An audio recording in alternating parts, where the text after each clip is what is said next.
Hello again, Glitch Reaper here, aka the original card game for the win, and this is going to be interesting because here midweek magic this time is a historic brawl, and this is one of my favorite overall formats. Uh, and I gotta admit, they're kind of asking for me to show off a bit what I've been doing. Although there have been like some other historic brawl decks that I've made, I'd kind of like to show off three of them. One per win here. First one is I finally got to do a shrine deck. So I have Rise and Shrine. And there's another thing that now you can kind of customize your decks to have like a specific avatar, a pet, and a card sleeve to them. I will do that more over time, but it is just something nice to note. I'm also trying to think if there's anything particularly appropriate for this one other than just how I currently have things. But this one is themed after lots and lots of enchantment-related stuff. Especially, of course, the shrines. And, I've seen shrine decks really go all out sometimes. So, shrine decks are no joke in Arena. And I just decided it was kind of a fun concept, and I liked how they kind of build on each other. So, I thought, okay, after seeing that in action, I'm totally going to go for it. But the question was when, and which commander to use out of the Rainbow Commanders, and Issaka, God of the Tree, and darn my lips, Prismatic Bridge, yeah, is definitely the one for this one. I've also got an alternate of this that I kind of just recreated and substituted a lot of things for so that I could have curses instead of gods. But I've got, like, legendary enchantment creatures, other than the Goshentais, and I've got, like gods and demigods in this version. And for the one I've got more based on curses, instead of a lot of the gods and demigods, I have curses. So, I either have shrines and gods or shrines and curses. And some other things related to, enchantments as well. Plenty of course, you gotta have pretty good rainbow of land to support a true multicolored deck, so you gotta go with that. But yeah, I was gonna say, other than those, there's a few other things supporting enchantments, like this one to kind of recover one, so Lagana Band Storyteller helps out. Hallowed Haunting is amazing with this, because that was like made for a heavy enchantment deck, literally. This one is just like, yeah, this is whenever you put this one in here. Alter the Pantheon, of course, I use for god support as well as legendary enchantments in general. Also, it's just good to give you like extra mana. Like, it's a good mana producing artifact in general.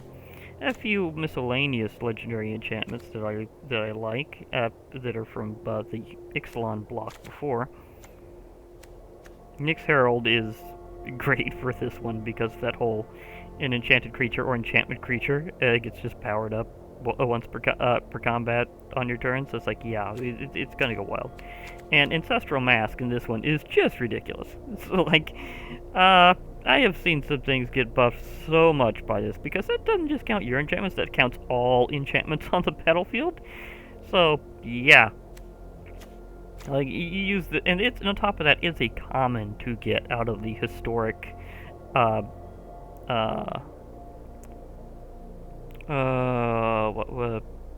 historic anthologies.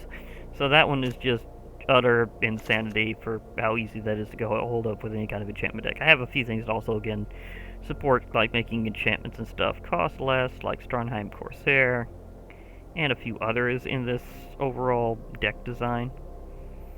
And, of course, some things to help me fetch enchantment cards, so Moonblessed Cleric, and, of course, Idyllic Tutor. Just pick an enchantment. It's probably, admittedly, whenever I get one of those pick an enchantment ones, it is probably going to be me going for saying, you know, it's probably time for Sanctum of All to do its thing and just make things go wild.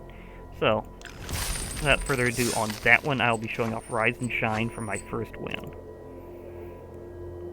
And then, whenever it's done, I'll go to the next one of my Historic Brawl decks. I do like Historic Brawl as a format, and the thing is, although I am aware of some of the differences between it and Commander, at the same time, I don't know, it just kind of feels, in a way, a little bit better than Commander to me. I mean, I know there's like a few other rules in Commander that go both ways really fast, but I just kind of feel that this simplifies things. Also, it makes it a default that you can use Planeswalkers as your commander as long as they're legendary, which, of course, all current Planeswalkers are, unless they're like a token copy that specifically says so. And, of course, that's not going to come up as a card that you actually have. It's like in combat. Okay, we're going up against probably the next one, or one of them I will be showing off later. Frostboils. Do I want to... I think... Let's see, do I want to go... Yeah, I think I'll go a little slower here to start off.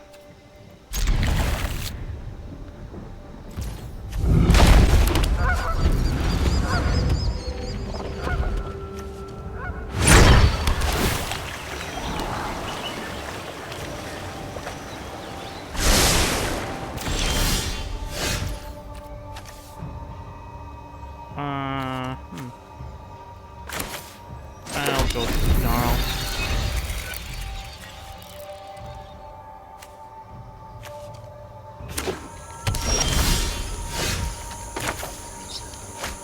Just so I can be able to get my other stuff out. I think it's less spirits is great because I had this back from Magic Duels from... I'm trying to remember which set it was from back then. But starting with Midnight Swan. Oh, Command Tower. Thank you. Okay, in that case, instead of going with Itlamok, I think I will go with Fruitful Harvest.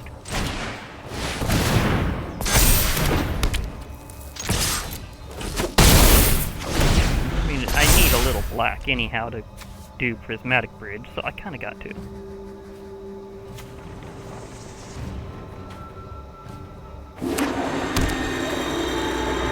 Ganju?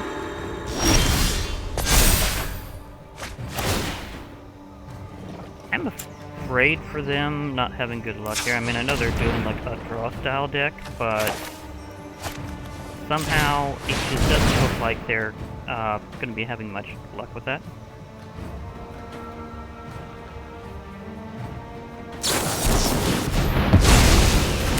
Okay, they tossed my commander back in the thing.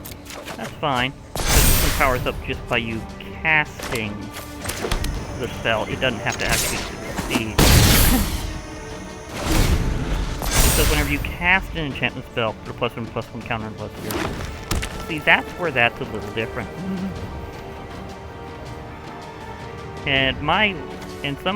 Sometimes whenever I do true multicolor deck, I crank up the land ratio.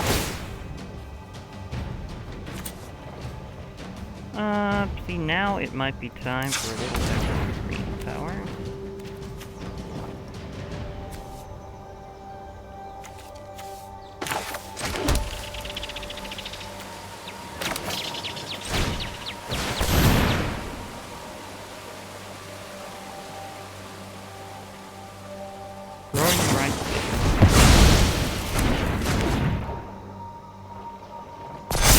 Again, you're gonna have a very bad time if you're gonna be trying to rely on counters.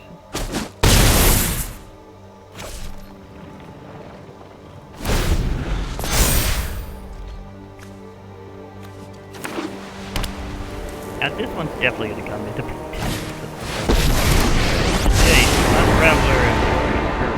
We'll make this look easy. I know who I am! Yeah, they were forced to use their -2 because of that.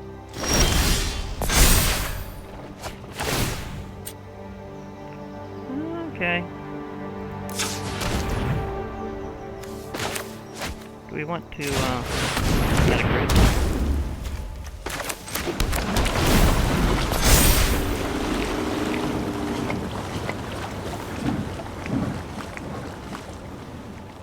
See, I can also yank some of these out. Think fast! I've got some of my gods over here. Do I want to Helios? I might. Because I have Lagana Band Storyteller to help out. Oh, they zapped it. But they are burning through a lot of their control tactics just to keep up. Otherwise, they will get crushed.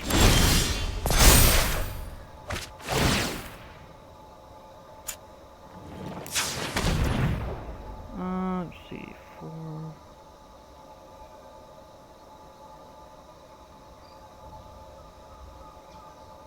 I might still be able to do this.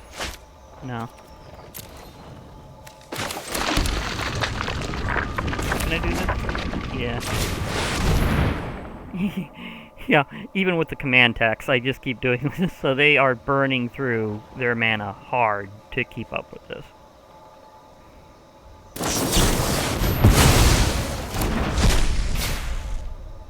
Very hard. Like, they cannot do diddly other than to try to keep up.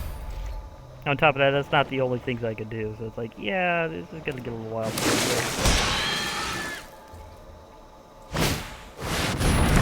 And Golos himself is kind of expensive.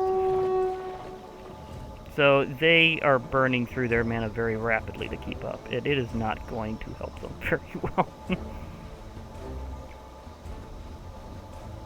But yeah, Prismatic Bridge is incredibly strong, so they absolutely had to throw everything they had at it. I think I know what to do.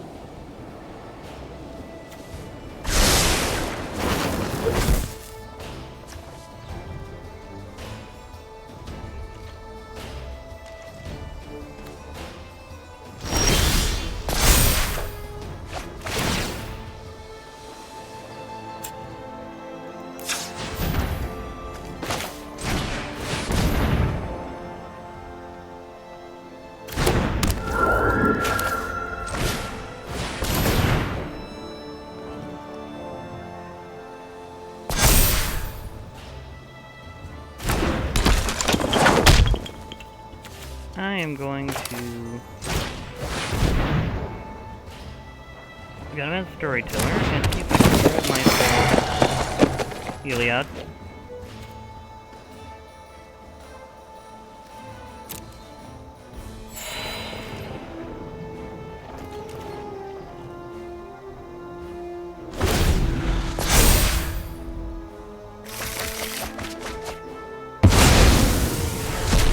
Yeah, their midnight clock's finally out. It activated its thing.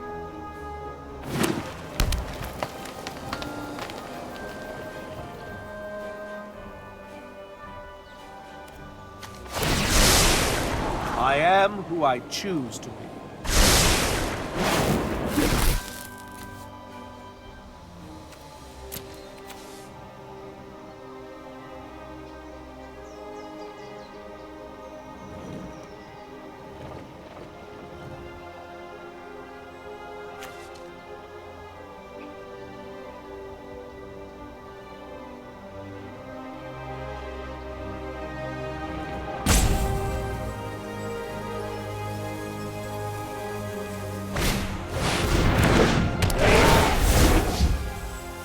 Been a while since we've seen Azor the Ballbringer.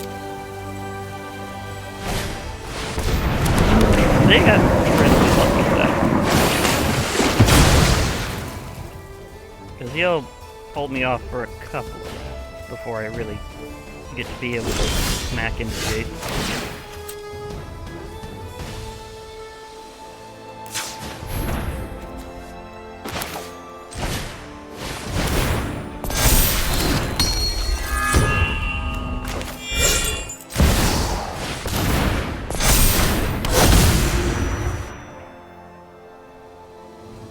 Kind of. No, I'm not attacking right now. They don't have...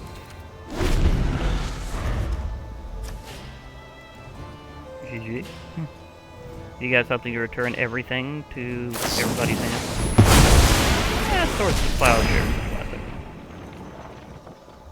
But again, they're burning through. Okay, they have it clear.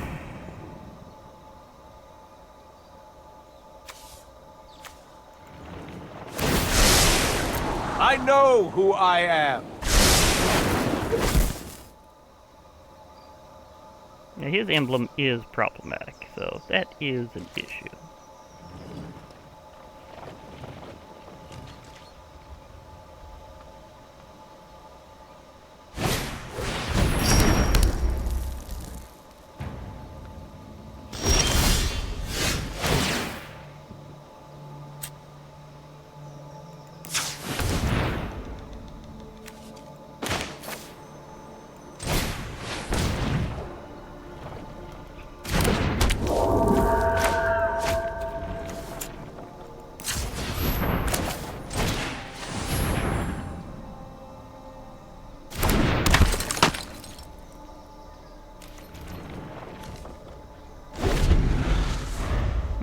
I only have the world tree right now.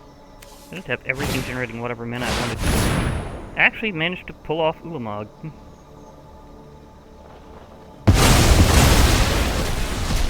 This is a strong deck, and they've been holding out against it fairly well. But I have ran with this thing before I already, think so. I know what to do.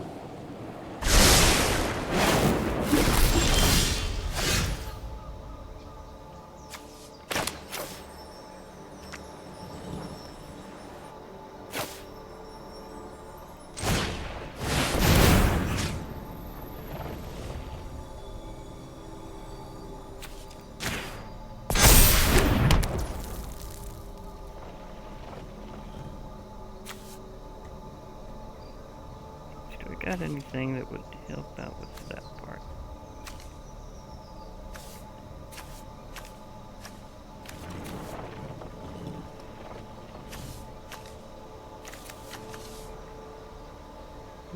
That might work.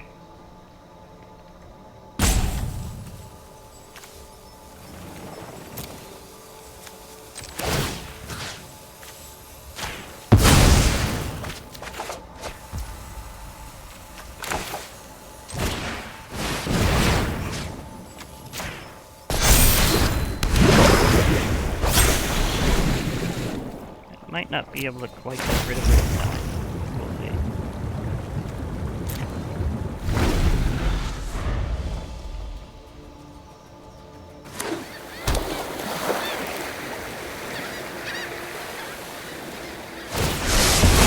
I think there is a lesson Yeah, they went for the to be emblem. learned here. That one's a particularly problematic emblem there.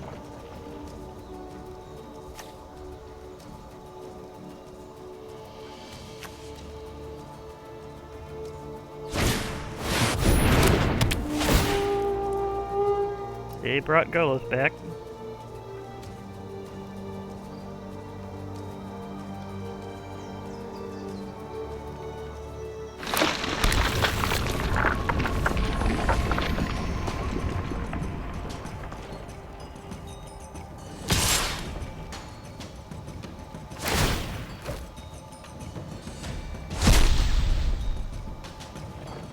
This Ulamog is just absurd. I'll be able to keep him passed out for a while either way. So he won't be doing anything. Oh, finally I get the world tree.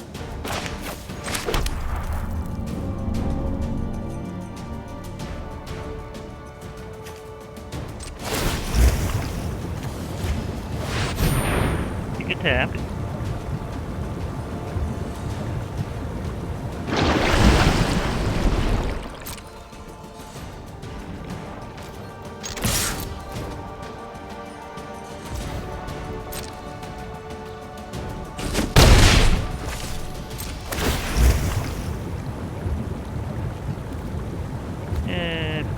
Yeah, that'll strike past it, but still.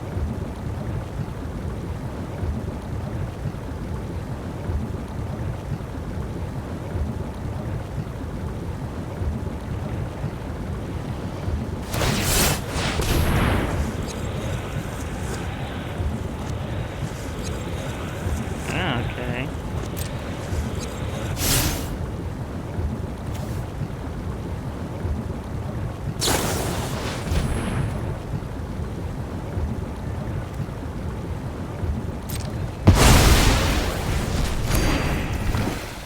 They gave me life in exchange there. Okay.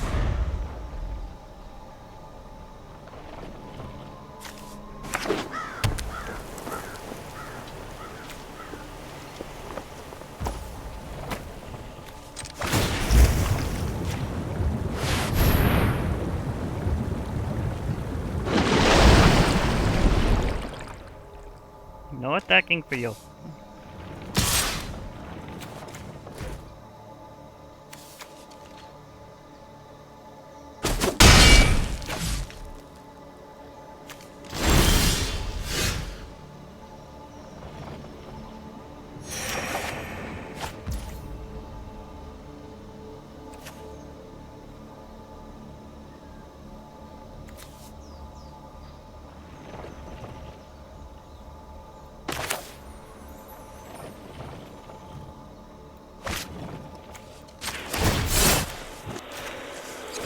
back, Warlord.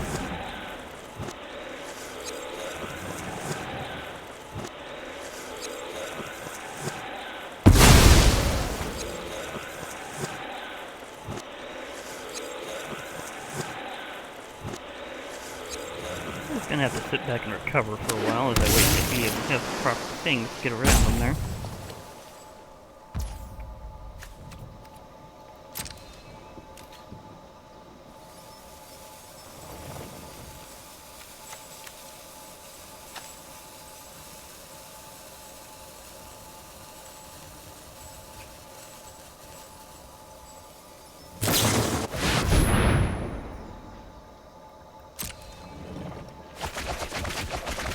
Okay, they drew a lot of cards.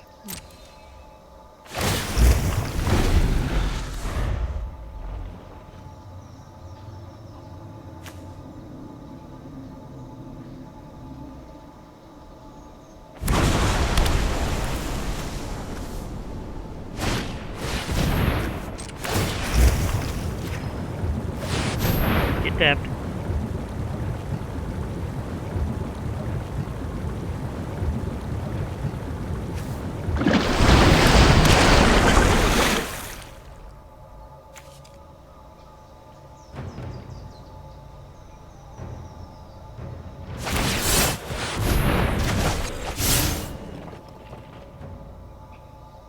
Okay, so they bought themselves a little bit of attack capability. A little.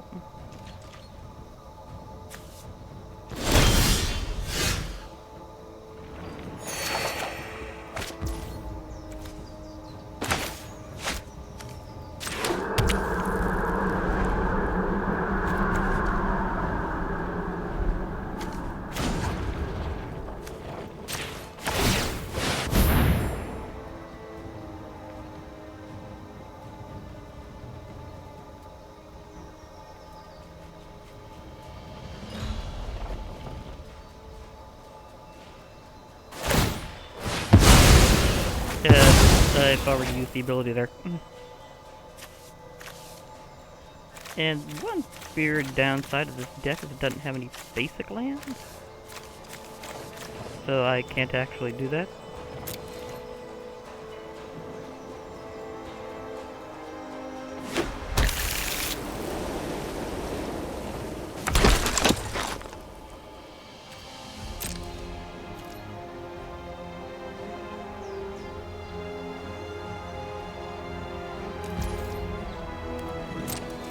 You have to kind of wait to have a couple different choices of things to get rid of that particular emblem issue, or at least get around it for a turn.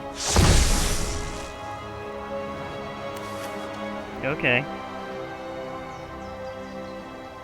They transformed it into a Scanta that's not going to run. Then we have Kicker. They have a lot of mana right now.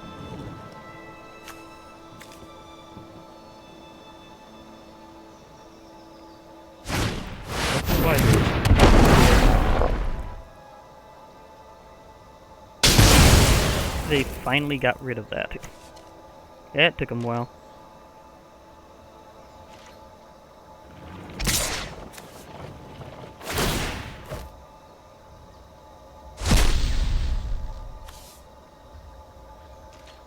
And that is what Ulamog is insanity. It might take a little while for me to get that first, the win that I'm gonna need to switch to another deck there. What am I kind of like bruising on that? We'll see.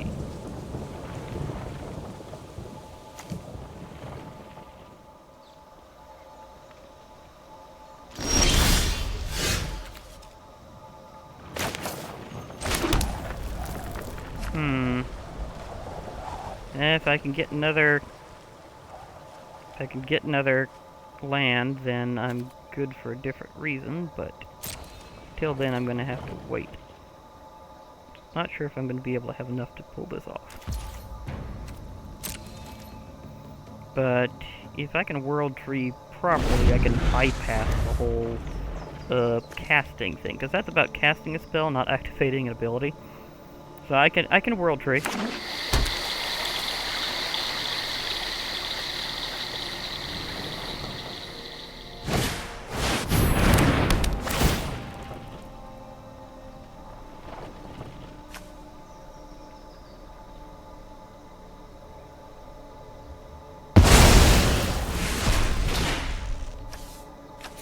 Okay.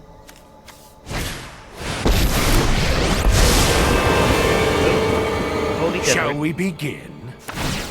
I made you a gift. My device is finished, as are you. Definitely.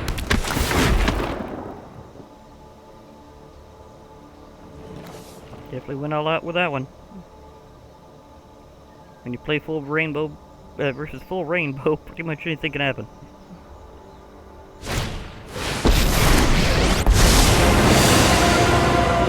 You've already lost. You just don't know. I Did he am have another who I copy of choose Jace, to. or did he? He got it out of his. Oh yeah, he got it out of his grave with that one shot. I think Yeah, because I that's know target what card to from do. your graveyard. So you can pull out. So yeah, that's a good use of that one. Because you can pull back a planeswalker that way.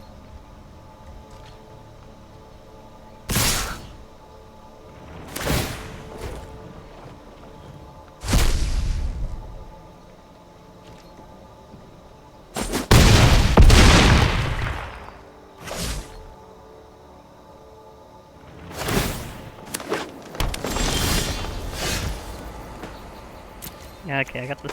I got one slower one. I needed fast land for that.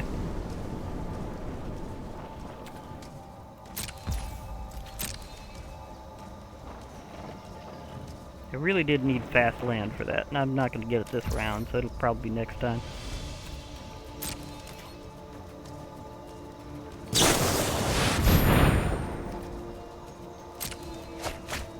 Just look at all these lands both of us have. This is kind of ridiculous. This shows how long this has been going on. And I will keep going until I get, like, all 3 wins, one each with a different, one of my Historic Brawl decks. Now, I do have yet another one that's going to be great for me to show off at some point, but I also thought this would be a great time with, certain things upcoming. Like, Dominaria United and Brothers War coming up, that it would be a great idea to kind of show off a bit of Thrawn's that factored into their story. And so but you know, a totally different way, because I was thinking about how certain things kind of themed and memed by by Wizards of the Coast recently in Magic the Gathering, and I'm going, you know, I might show something themed after that in just a totally different and unique way. It would be really cool. It is the ideal subordinate. Silent, obedient perfection. Yeah, Oath of Teferi is about as strong as I Chain know Veil. who I am.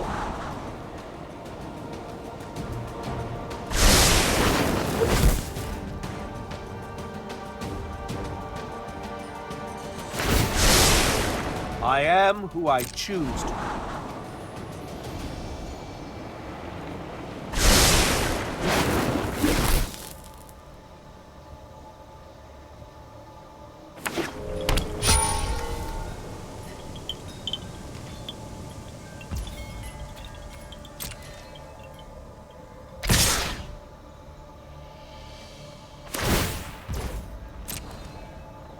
But yeah, I'll definitely have to go another round with this and get that first win at least. Well, this was kind of a bit different than normal in other ways, because I usually don't have something last this long on the first 2 rounds when I'm on a midweek Magic.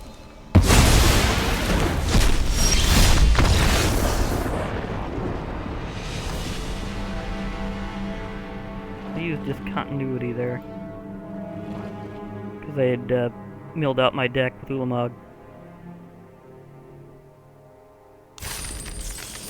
Or got it close enough anyhow. So interesting thought, but I will still continue with Rise and Shrine until I get the win with that one. And then I'll show off another one there. The thing is, I actually do full rainbow better than I do tricolor or quad color, actually, with some exceptions. Bicolor I do well, but for some odd reason, and single color I do well, but somehow whenever I make the jump to tricolor or quad color, things kind of get a little weird for me, so we'll see. Oh, I got the Generous Visitor. Do I have the mana for other things? The Snarl as well. I do get a free mulligan, so let's see this thing. World Tree. Sanctum.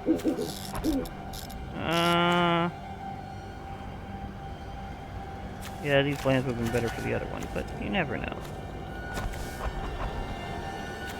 I do have World Tree here. But let's go.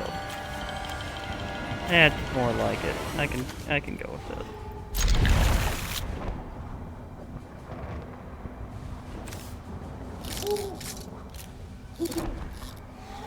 I'm pretty likely to get what I'm gonna need.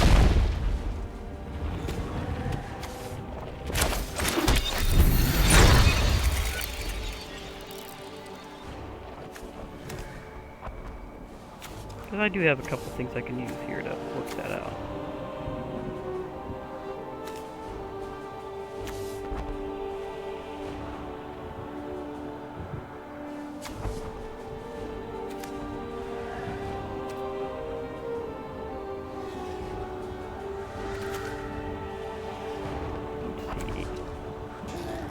Blue or red? Red or black? White or red? They do need green.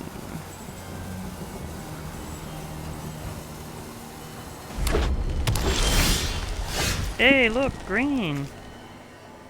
You showed up. Okay. Now it's gonna be a mana party.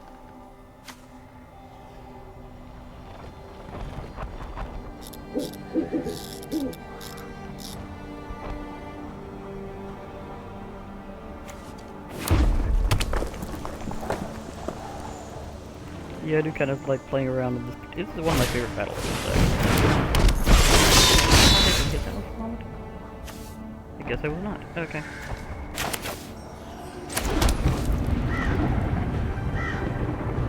Actually, let's start off with natural.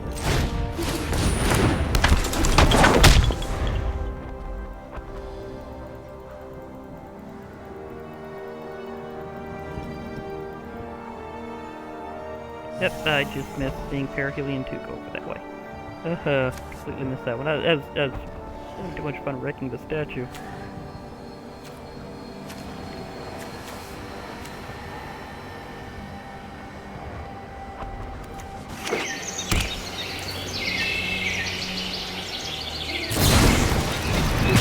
Nice bone crusher.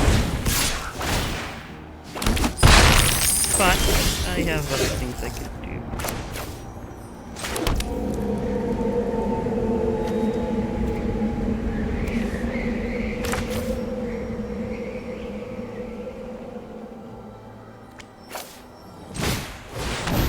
Get a little angry at it. With Haunted of Infinite Rage.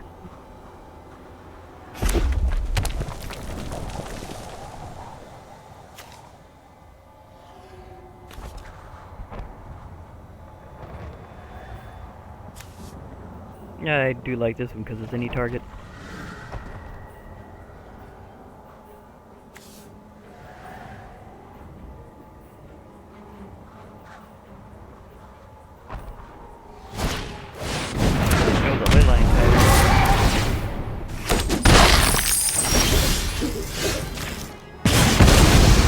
You are going right back to command zone.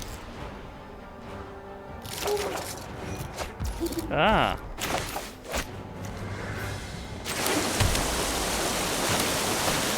Going a full prism? We're going a full prism.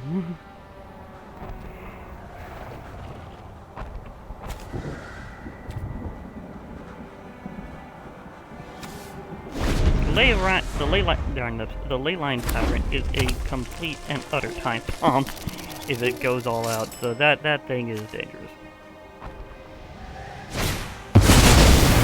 Dragon's is going full going mostly dragon actually.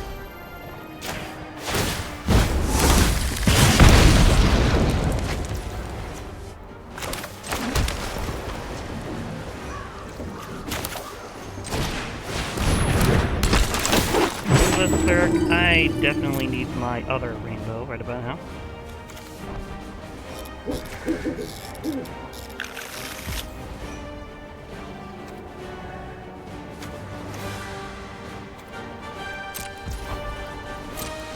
These two together are pretty dangerous.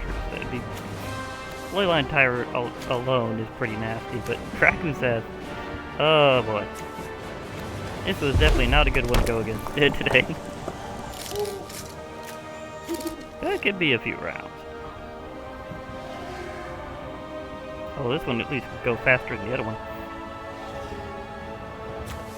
Oh, they got the reliquary. Ah, I see. So they're trying to toss the cleric at me too.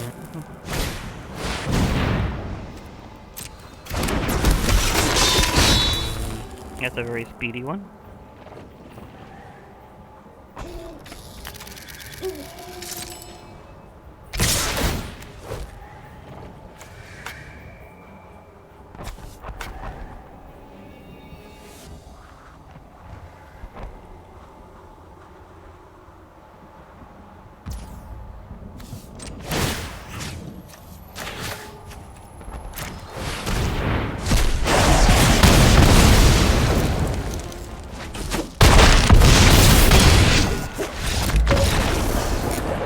Yep, it's definitely...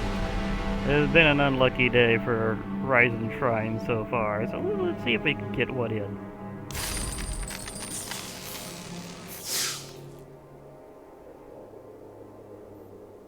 It would be weird if I got my quest in before that happened, though.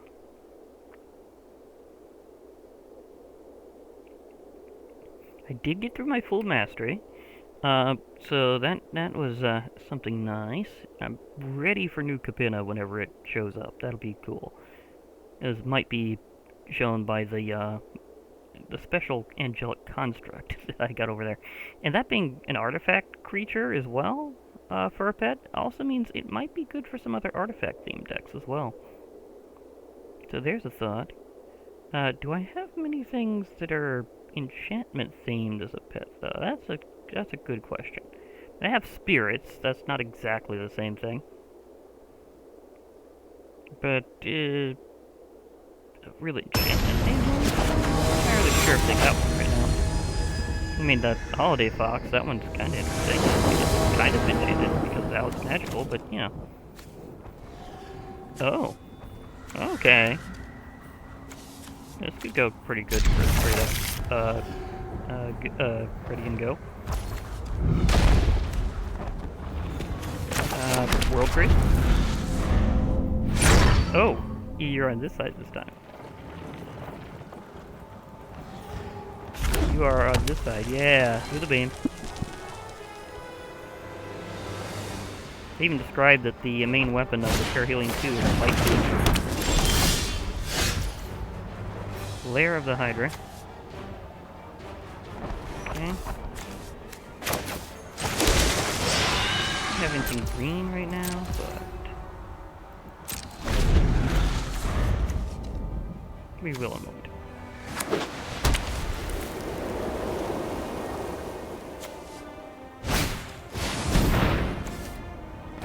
Genius. Okay. So someone's going artifact. In fact, they're going Brunor. Oh, they might be going with the strategy I was thinking of doing. Because I've already done some with Brunor like that, but I'd like to make it a better... because I'd like to go kind of a split a couple of different ways.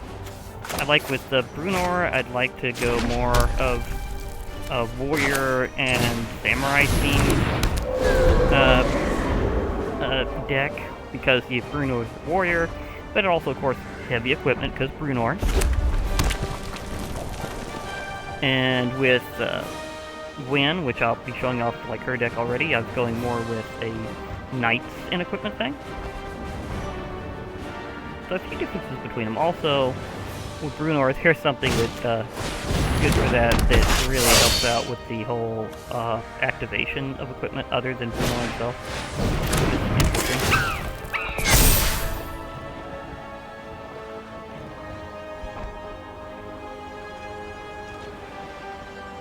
Yeah, the Smith is definitely a good one.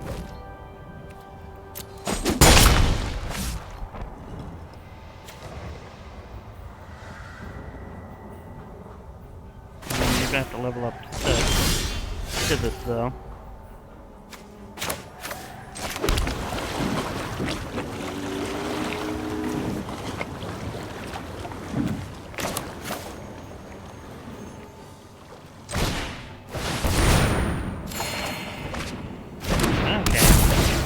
Dragon. No creatures here.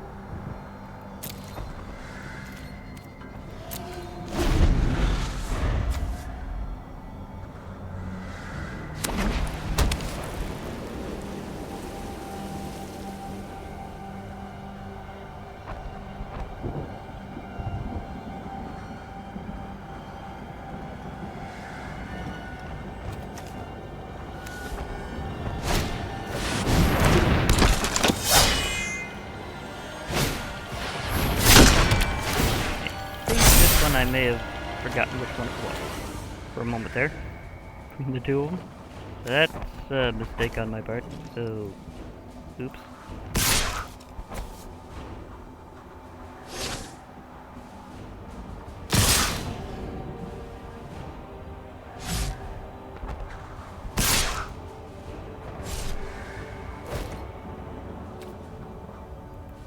Yeah, I think to this so she can stand more chances there.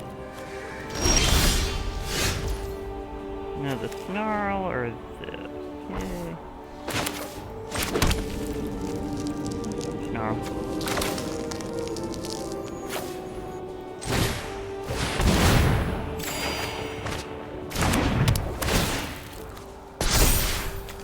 Yeah, I need to level her up so I can start blocking at least some creatures here. These are definitely too big for her to block.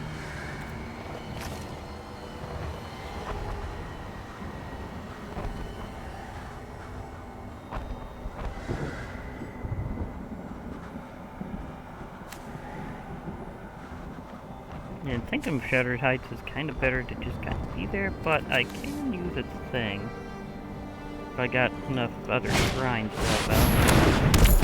Thanks, Brunor. And that's the thing is, that you can kind of see the edit they've done there for Brunor. But now it's not based on it always being the first equipment ability that you activate, but now it's basically attach target equipment. You control a target creature you control, and you activate that only once a turn, but it's basically free. So kind of like how before you reduced it to 0, but it always had to be the first one. But now this also works with. With equipment creatures, because they don't technically have an equip ability. They have a reconfigure ability, but it's still basically like equip, and they're still count as equipment. So it kind of had to do things a little differently.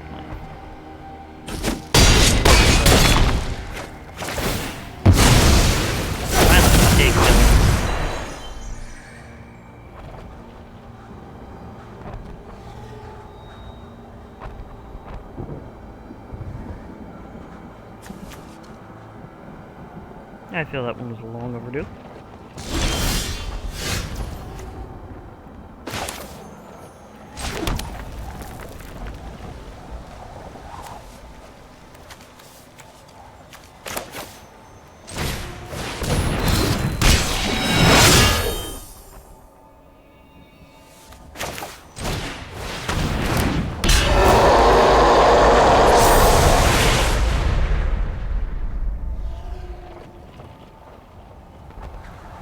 Yeah, they got a little too much oomph now. They got their stuff together a lot faster. Ooh, I clicked this again though. Sometimes you get lucky with these multicolored decks, and sometimes you don't. And that's true even if you're just playing bicolor. It's just more likely to be a thing whenever you're going multicolor. Whereas sometimes it relies more heavily on luck in either direction.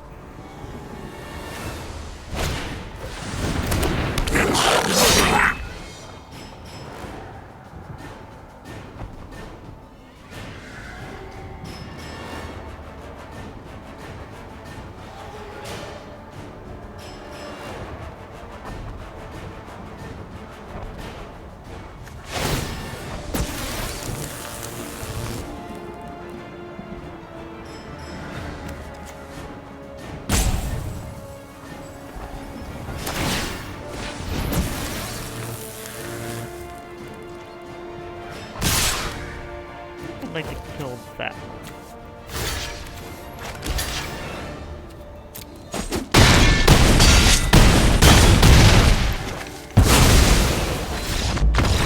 It is kind of a funny thing, or interesting thing, whenever you have a god card that's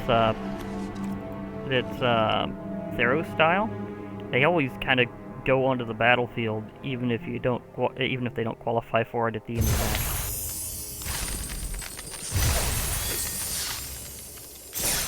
I knew that I'd be getting a lot of questing going through there. Yeah, I haven't been able to do as much. It's store. Wait, store? Did it get something in now that is just updated?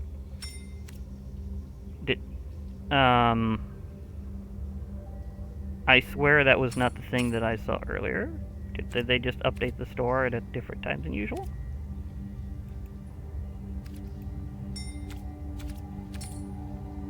Okay. Yeah, I guess they updated the store at a different time than usual. Fair enough. Back to Rise and Shrine. Maybe I'll grab that later, because special notification, the gems are in at the store for those that would like to just buy them with gold. That's a thing at this time. So, okay, because I just saw it have the little thing on the store saying, hey, new deals. I'm like, okay, I know this morning that wasn't the thing. Did they just do an off timing thing?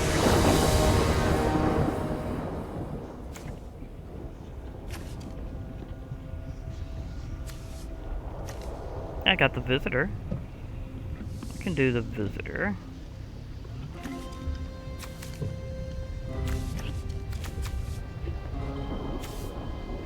Yeah, I can do the visitor. I can start with the visitor. I won't be able to do Buzeju as a channel, but sometimes you just gotta start with your legendary land. They have got legendary land. Would you like to see it? It's Buzeju. Buzeju, right there. It's the tree that has withstood all the modernization in Kamigawa, and as the center of Kamigawa, it's just a beautiful expression of them trying to maintain some tradition with their modernity. It's been interesting, to say the least. Meanwhile, I have mined before I put out my second card, so...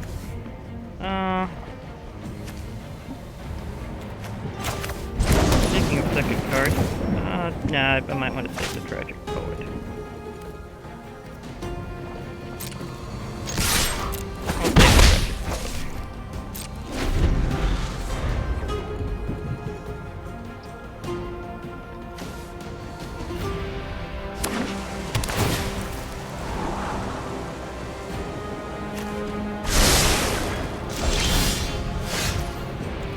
A Ganjo? Hello? Ganjo? I don't have a mountain throw, but I will, however, play that to have black and power up my visitor. Here, have a enchantment loving spirit that just likes to hug you very vigorously.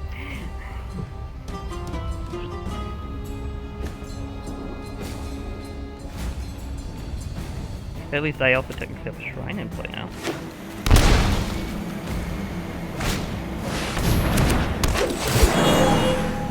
Oh. Elvish Rejuvenator. Speaking of getting particular lands, here's my Tryon. Okay.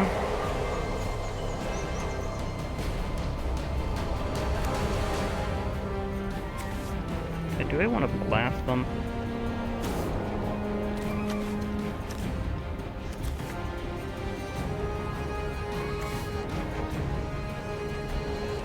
Nah, I'll save using that to whenever they try to counterattack me.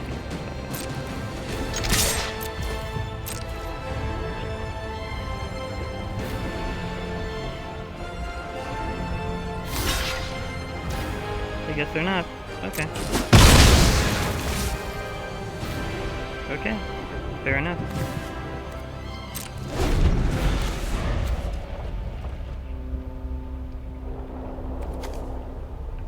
See, now I have a forest, so about frag fine.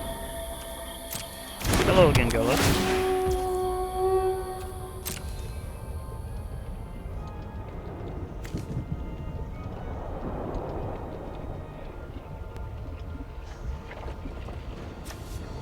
And of course, Sagas can also do blue detail.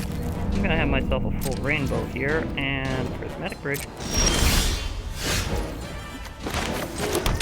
Can I prismatic bridge? Yes, I can.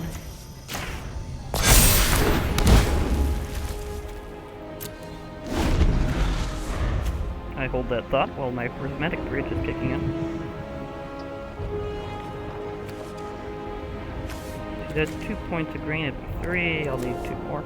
Or of course, if I can get my Ultra Pantheon. Oh, they actually took the hit. And here's the power of Golos. They got 3 lands right after they put that one down. Terrible luck, sir. Terrible luck, but it happens.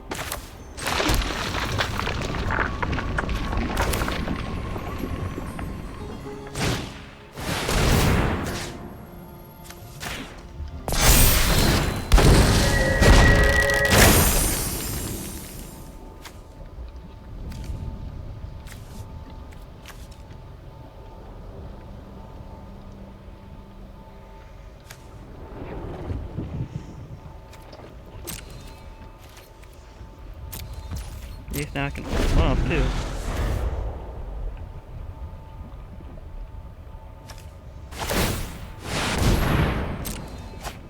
See, that's why you want to do it first, is in case you get land.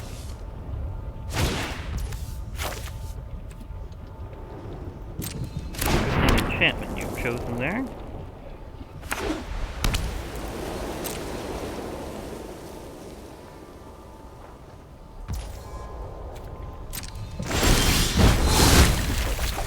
Heliod. Okay, I choose Bright Pine. Choose Colossus. God of Destiny.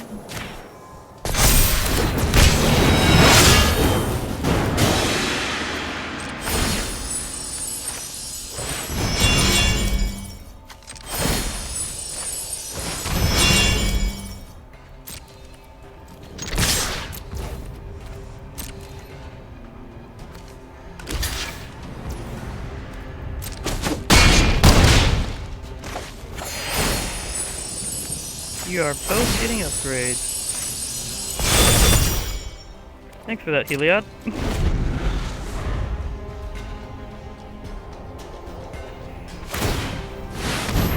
Okay, they are powering up massively. What do they got there? Oh, they got Journey to Eternity and Prosperous. So this could be interesting. Okay, they're defending their commander with Journey to Eternity, which in and of itself also gets you the legendary land, which is Cave. And that can just help you keep resurrecting stuff, which is one of the reasons why I've got this deck too. Legendary enchantment for legendary land. Nice transformation. And Golos is just a good commander. Hello, we have a bear. The queen of bears, for that matter. So we have the queen of bears.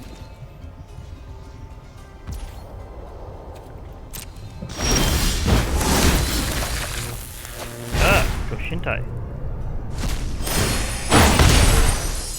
Okay, that was nice.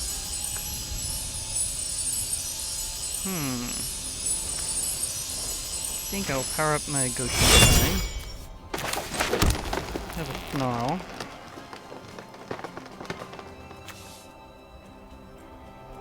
I have just one little shrine to throw at them.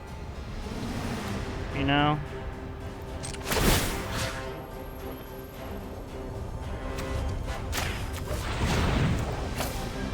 You just kind of go that way. You can in fact go ahead and accept that card. I know you'll need to resurrect him later, but...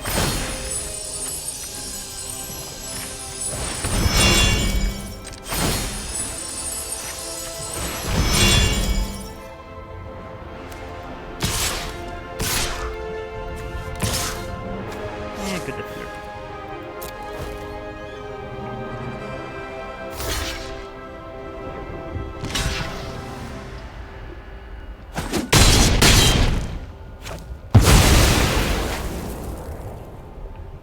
We have a couple of shrines, so power up this. Okay, they realized that they were just corralled. And they're like, okay, I'm out. So that's the last Horizon shrine for right now. I mean, I had a Go Shintai and a regular shrine in there. Let's see what I get for that one. Balakat Awakening. That can be useful in a lot of very interesting ways, especially when you're not really discarding those cards. You're putting up the bottom of your library, so you'll still get them back later. Eventually, but later. Okay, so let's switch out, and I will show another one of my big ones there, out of the ones that are... so this one I'm going to go with Valoran. Demonstrating this one here for a while. This Valoran is my... so far, the first time I've really resonated... first time I've really resonated with a tricolor design. With Sir Gwyn, Hero of Ashvale. I actually did have to spin a Mythic Rare on her because I never got her on my original run of collecting things with Throne of Eldraine. Bit of a shame. But eventually I decided, you know, Mythic Rare. Totally worth it. Especially when I finally had things that were worth her using with, that in terms of a design idea.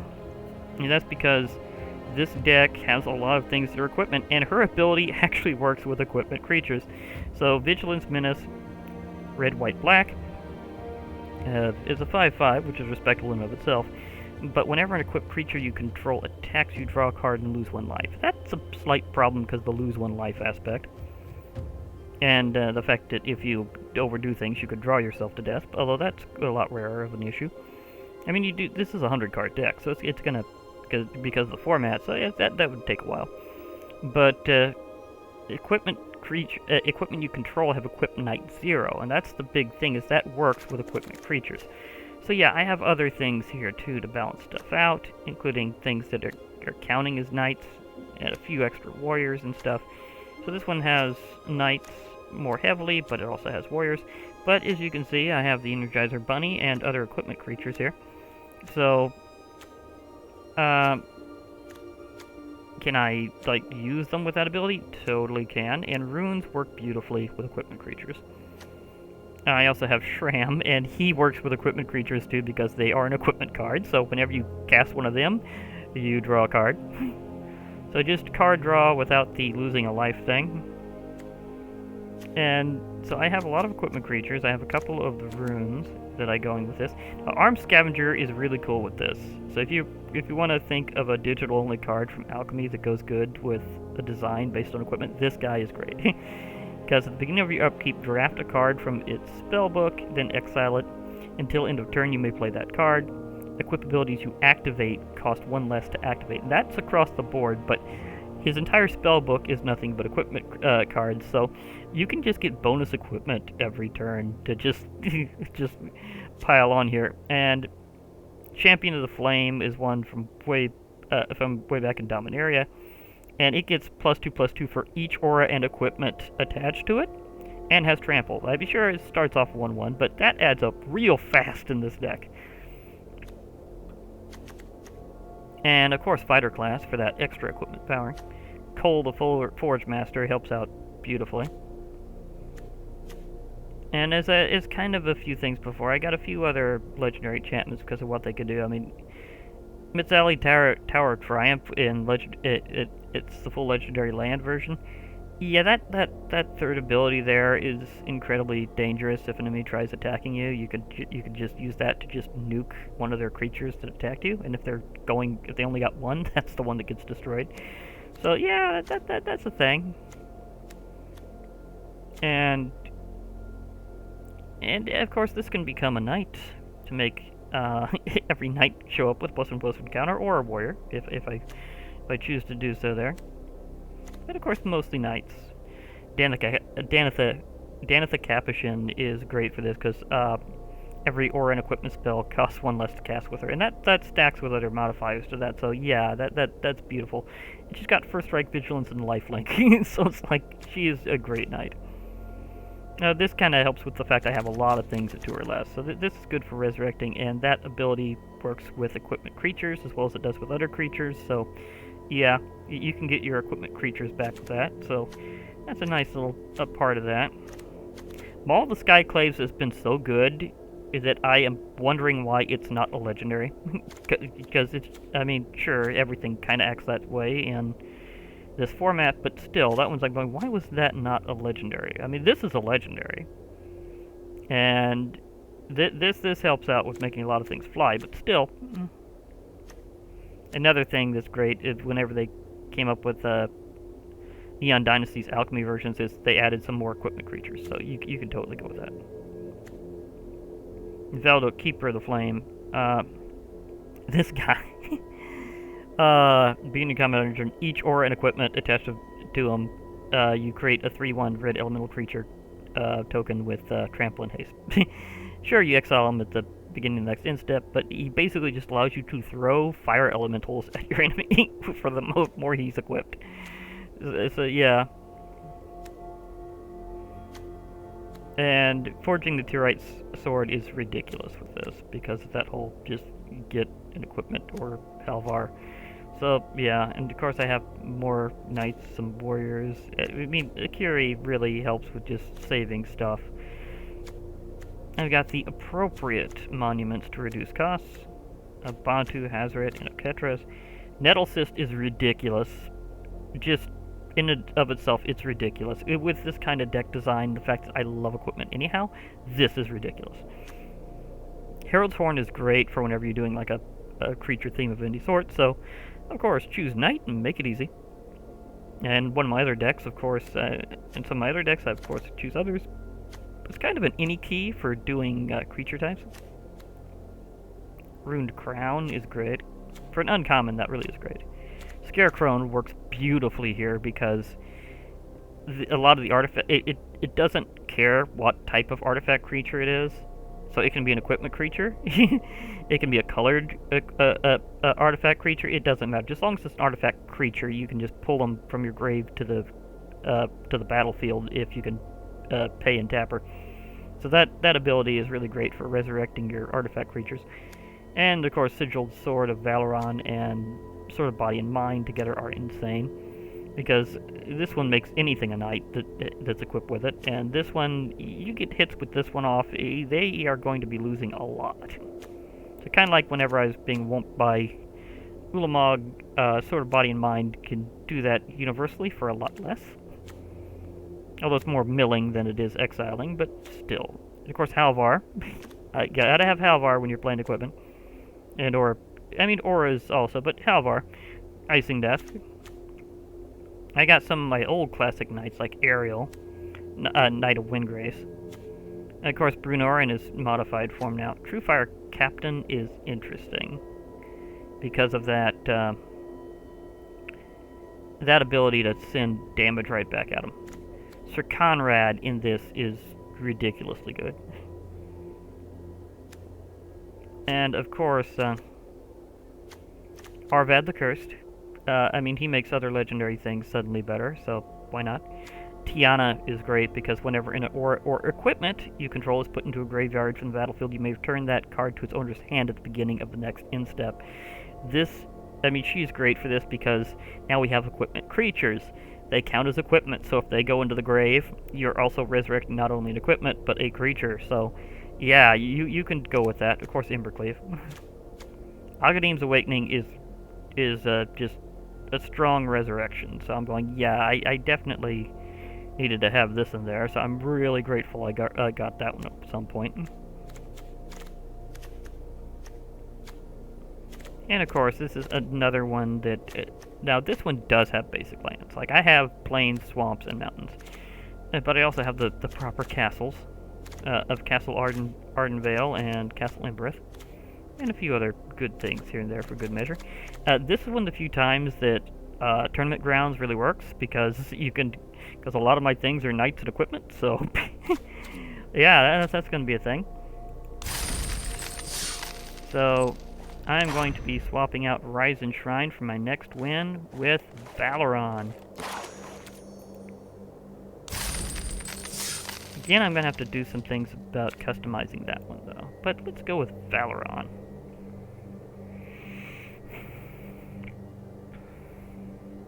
Ah, the Cyber-Futurists.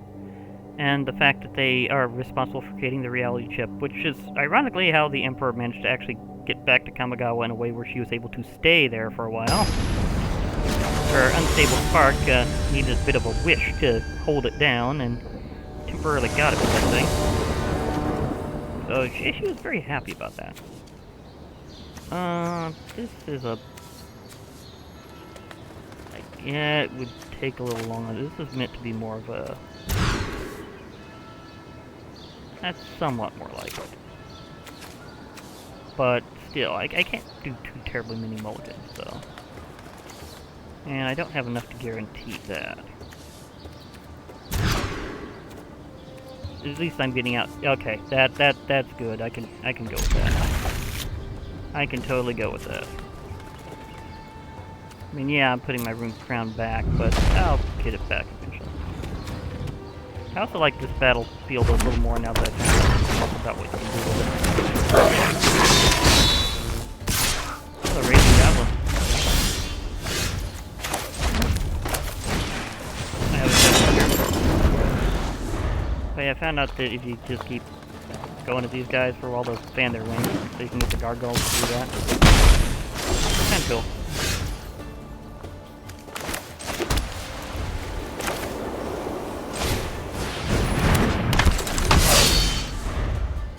Arm Scavenger. Hey, a little extra equipment. I got it. It's just what, like, if this guy had a quote on him, it'd totally be like, hey, I've got whatever equipment you need here. Got all sorts of weapons, gear, armor, you name it, I got it. Just like, it's my thing. Okay. Let me see here. I got, which one do I want to really,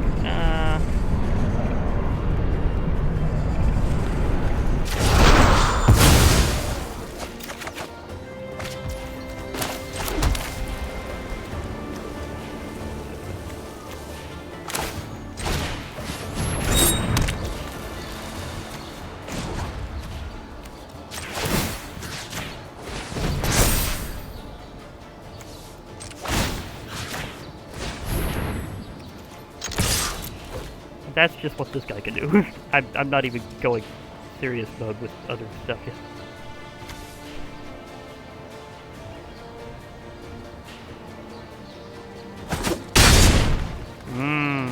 Nice.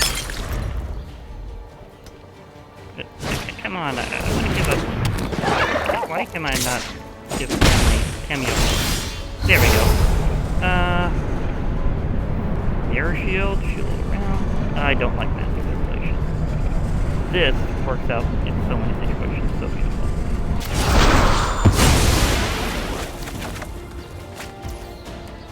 Oh, Bearded Axe.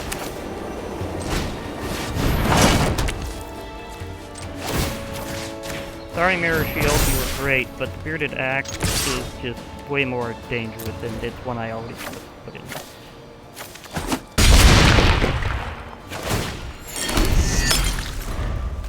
And it's going to get more powerful because it's, well, that one's more based on not artifacts. I mean, if I got my Nettle Fist over here, it'd be ridiculous.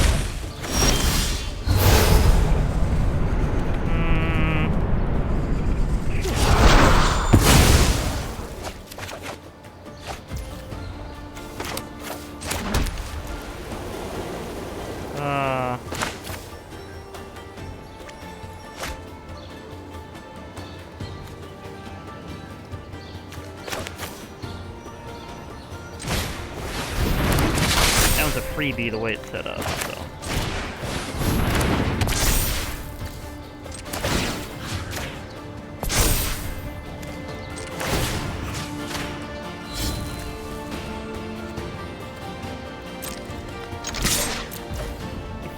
Yeah, I'm sure this is getting ridiculous, and I haven't even really got to the other stuff yet. So yeah. Here's my point why this is such a good card to pick up if you're going with alchemy. He's been basically just Voltroning himself.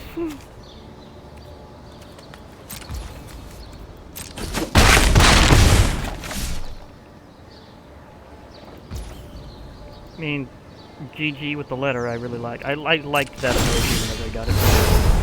Okay. Let's save it.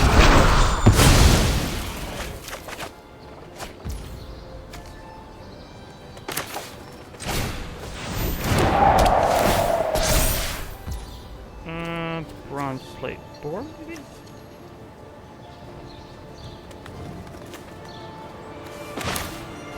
Eh, gotta get the Tyrant out at some point.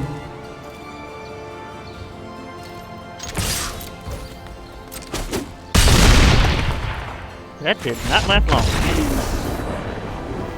And I didn't even get to in my black producing lands. just white and red all the way. Okay. That was just a colossal smash.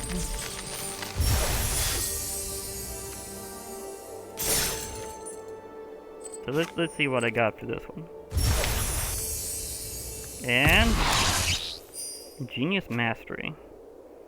I think it's I don't think that's the mastery card I needed to, like the last one I needed from Strixhaven, so that's not it.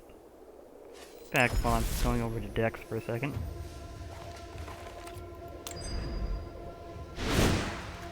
Yep, that was my second one of that, so okay, fair enough.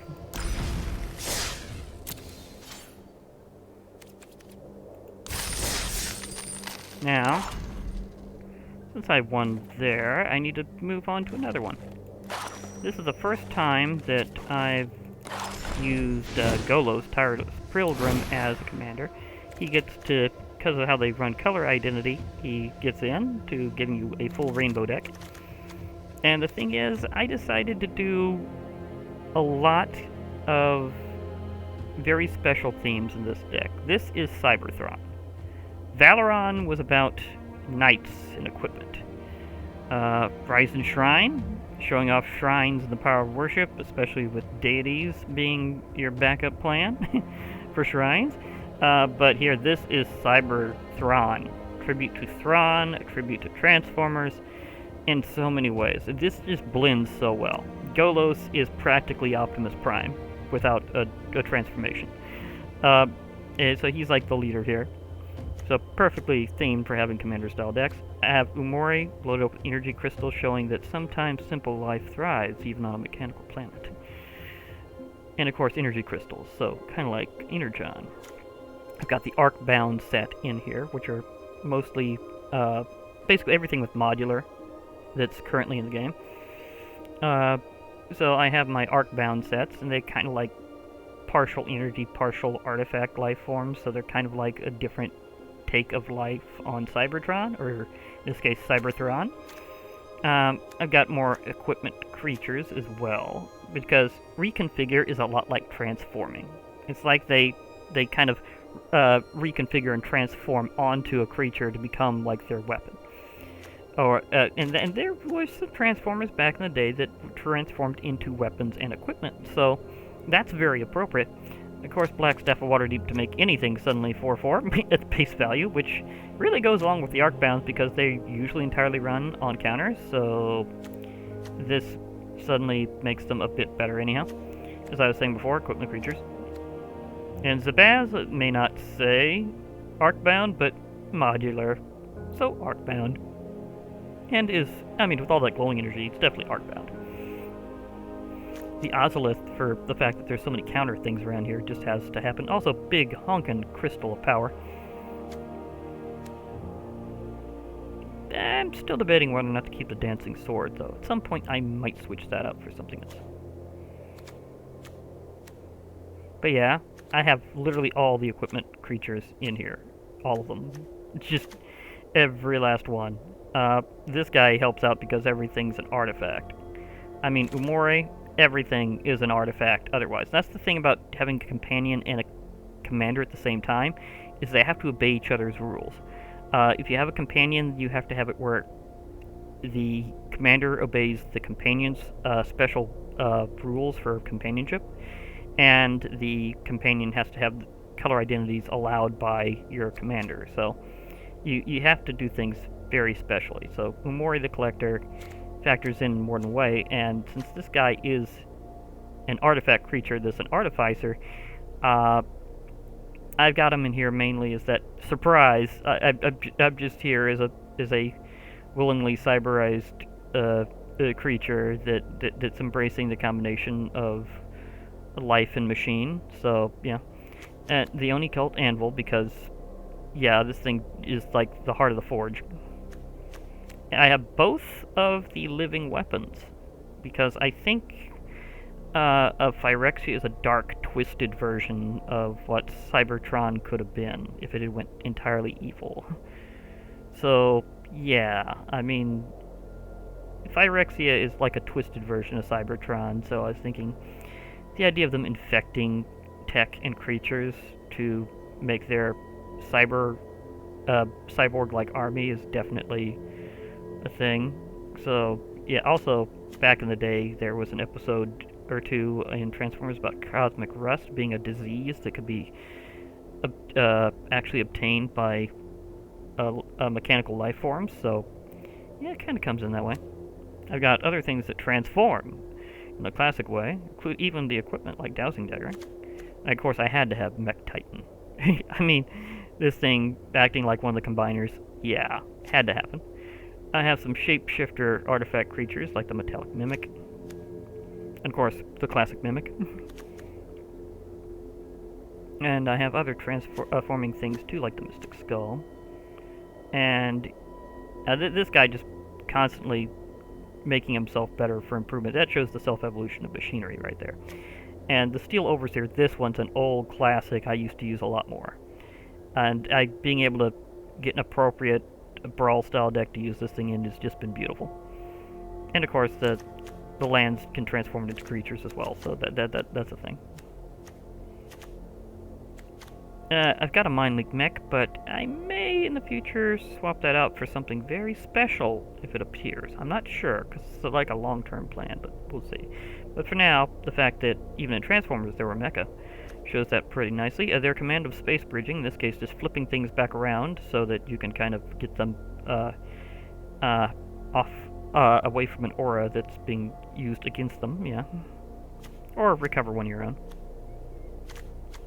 This guy is both like a transforming equipment creature and a shapeshifter as an artifact creature, so he's just perfect.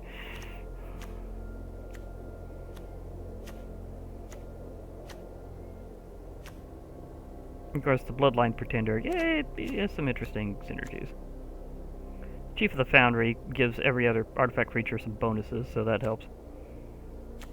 the other self-evolving robot, not necessarily as Mechagodzilla, but I like that style. But the Crystalline Giant, aka Mechagodzilla, the weapon. So, yeah, just the fact it keeps giving itself counters is like awesome. Mirage Mirror, it can be all sorts of things if you let it. So, there's that. It just keeps transforming. Again, the Nettle Cyst. Again, living weapon. Scarecrow again, because I have so many artifacting creatures that even if she breaks a little bit of the meta on this one, I'm going, I just had to. And it also kind of shows like this mysterious thing shows up and helps them out in weird ways, but maybe in a slightly malefic manner. Transforming vehicles. The Witherlight, because just about everything here is historic anyhow. The Sharding Phoenix, Sharding Sphinx, because the idea of life, whether mechanical or biological, always finds a way to propagate itself. It is perfect for the idea that, yes, it's a world of living machines. The Meteor Golem. They sometimes meteor themselves onto planets, so this is appropriate. Also gets rid of a non-land permanent that might be annoying. So, yeah, this thing comes in, and yeah, it may not have that much power and toughness, but it's going to come in as a meteor strike, so yeah. And, again, lots of different lands, including the hostile because of transformation.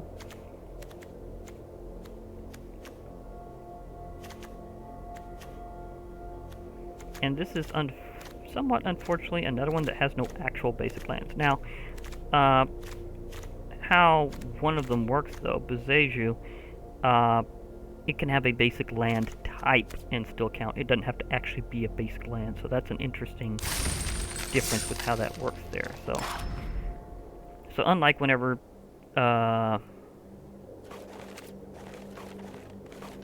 you get hit with Field of Ruin, Bezeju can be interesting in other ways. So let's see if I can get that last slot here this round. It would be awesome if I could show off doing Mech Titan. I've pulled off Mech Titan before with this deck.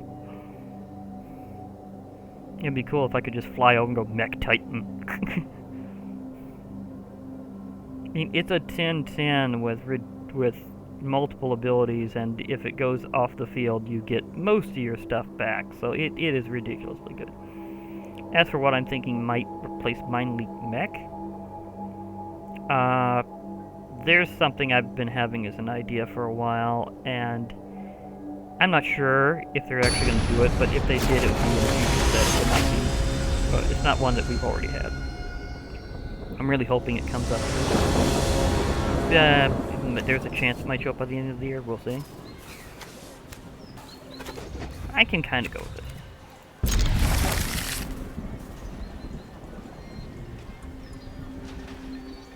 We are appropriately on Kaladesh, city of artifice and invention.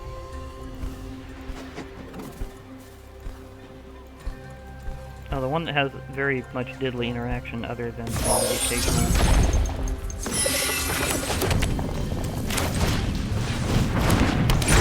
A Thropter that shows up and you can kind of make... Maybe hit it for a moment. Is there any other interactions with this entire battlefield? Other than that sounding toothless. Sometimes they just have different sounds for you hitting certain areas.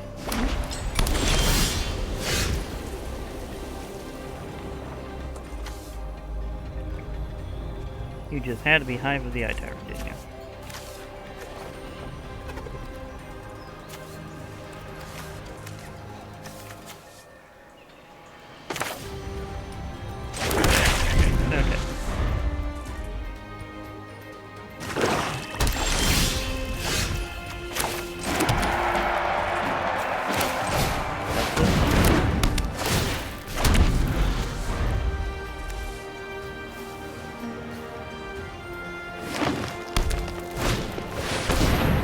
Cultivating.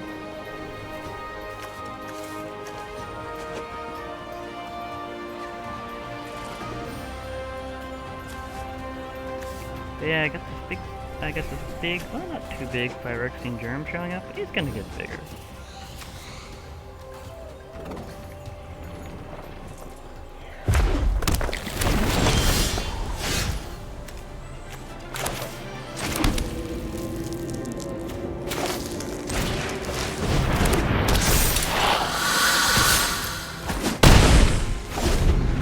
Okay, I got my lizard blades out faster than I was expecting.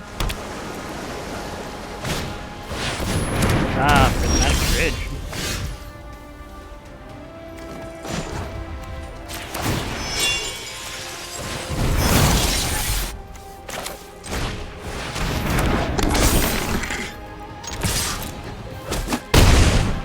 How fast can you deal with this? As I can tell you, it's gonna get worse. The bramble worm. That's a big one. I can still smash it with double strike power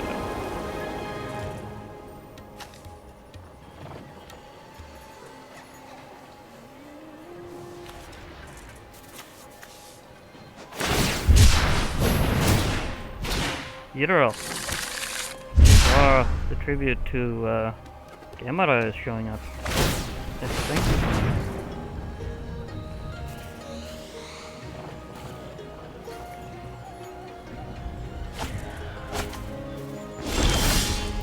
Take-off Rex has been known to be a little sometimes.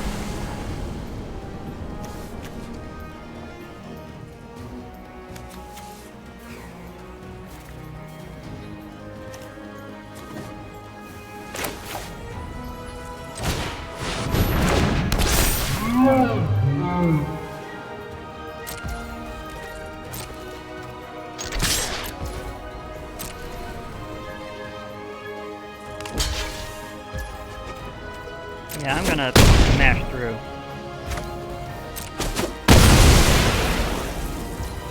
Goodbye.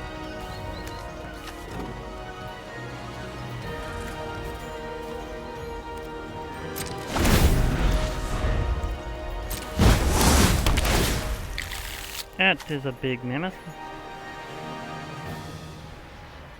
Okay, that's gonna be a problem.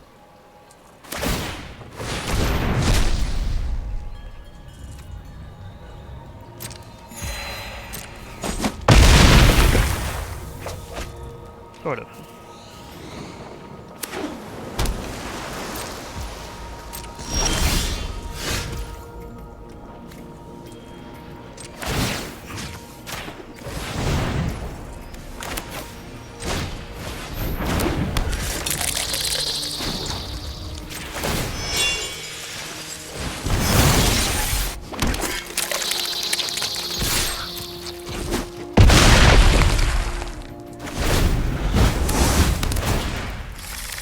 That's a serpent.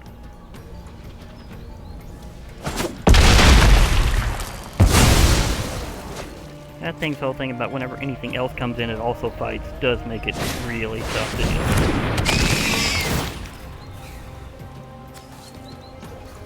Well, this'll... That'll be a problem. Kind of.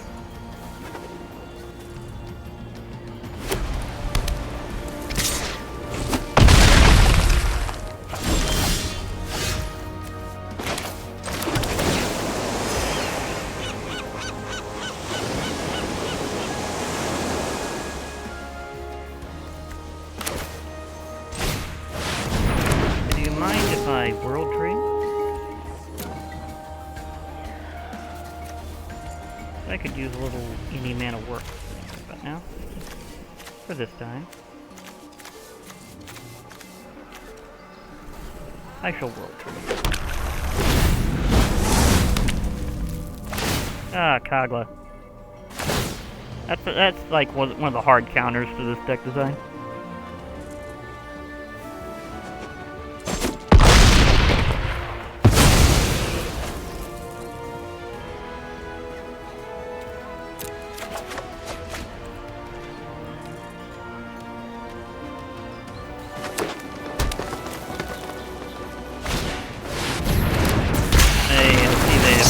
Before.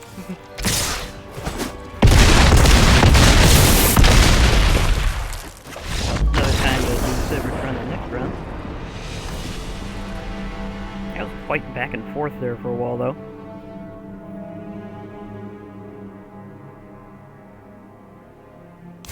They start off early on with double strike. That shows how differently that played out in the end.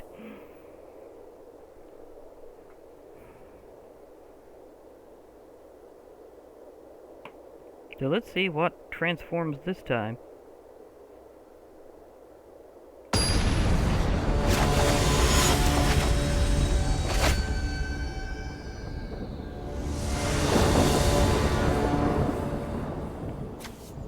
Black staff. Okay.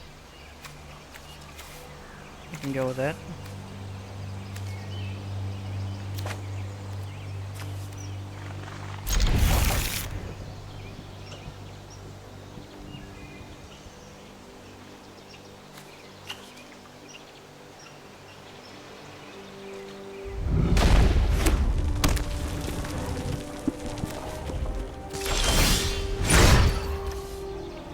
Fine. Starting up that way.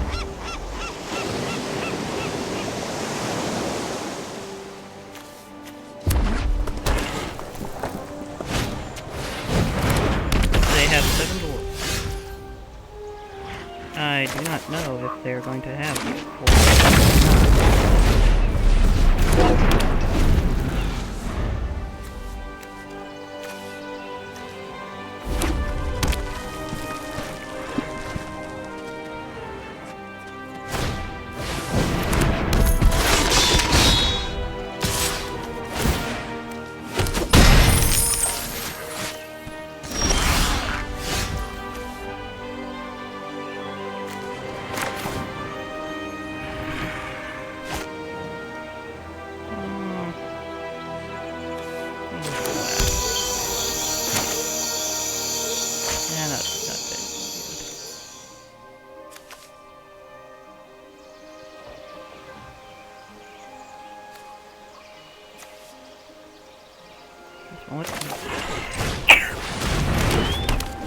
Had to sneeze.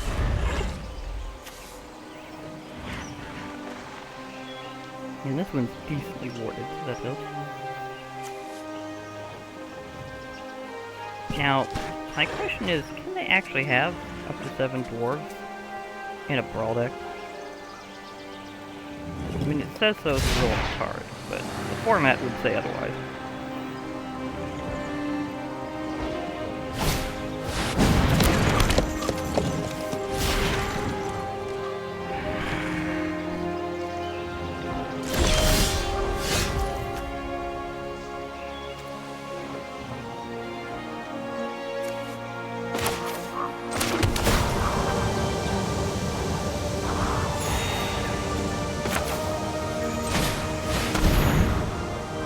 Bit of any color roll.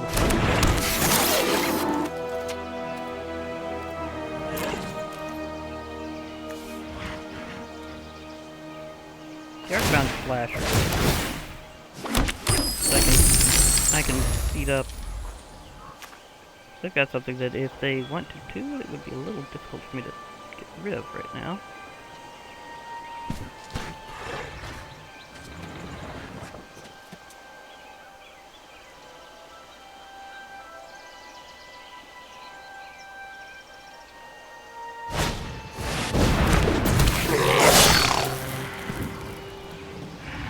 Very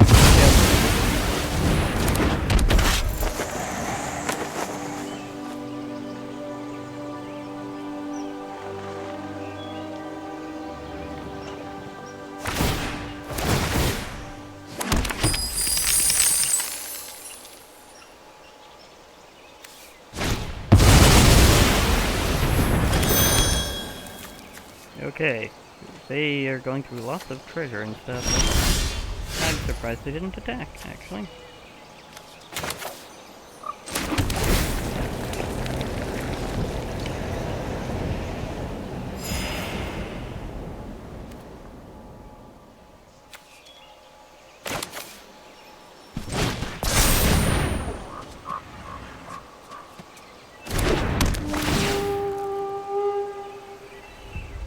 I already have a rainbow worth, so this time I'm going to go with a different legendary land.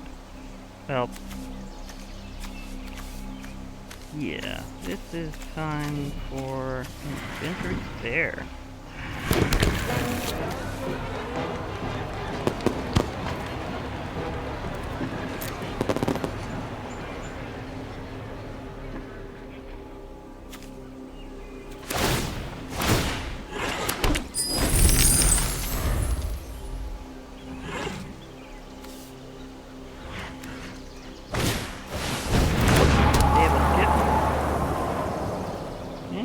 was my idea of giving air superiority, which started something. Oh, they roasted my statue. It could have transformed into a bigger statue if it liked, you know, stretching. But nope. Not this time.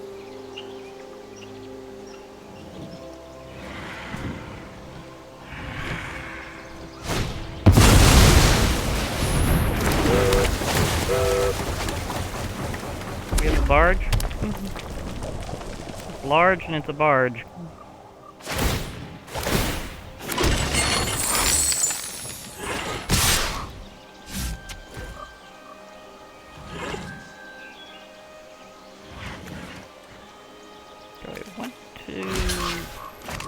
Yeah, let's go.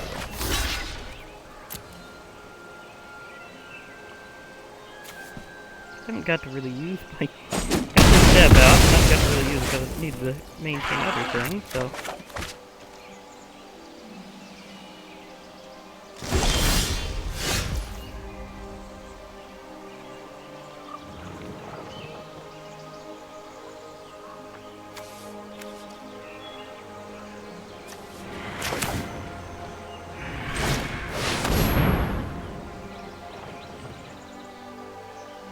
And we'll go with the full count.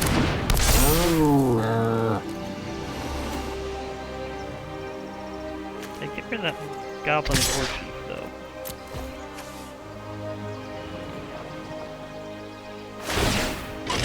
Yeah, I forgot to have that one. Very low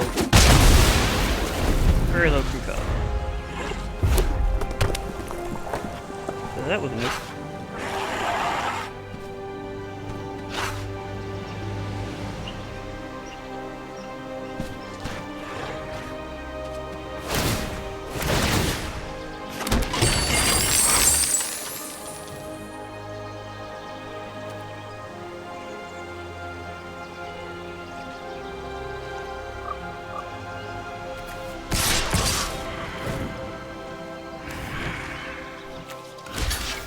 Where's that barge, finally?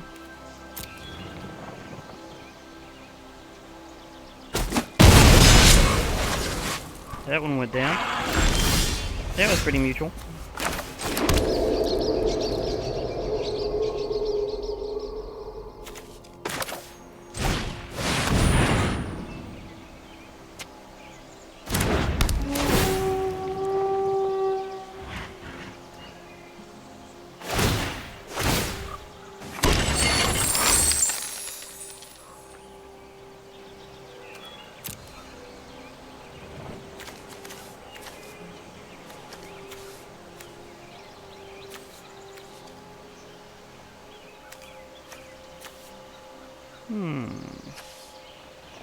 Do I still have my world tree out here? I think I do. Yeah, world tree.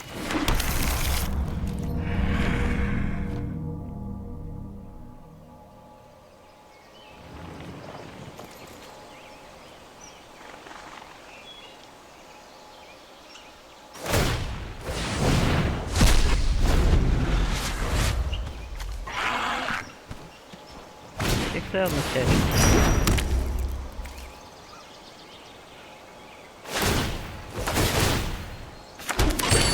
I've got so much treasure, though.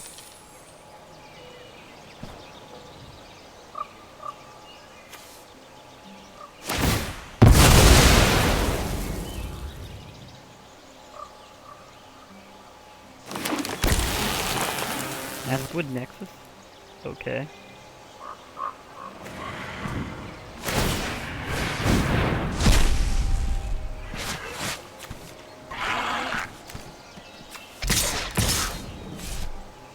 Wood Nexus just to activate the dwarf food. Okay, fair enough.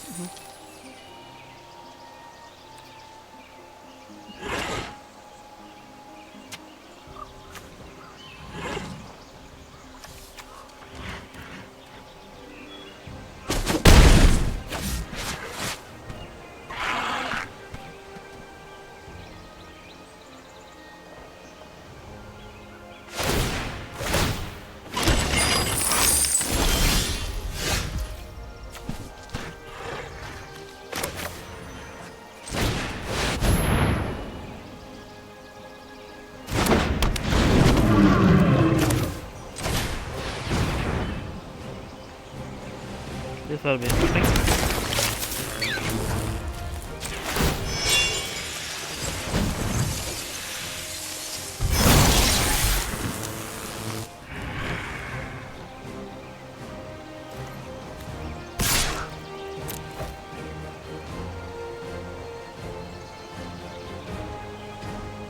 Yeah, that one's already tapped. You can't block it even if you...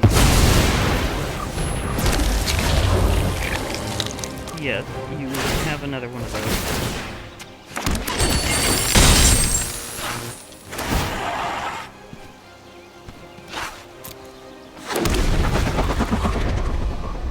I have thrusters.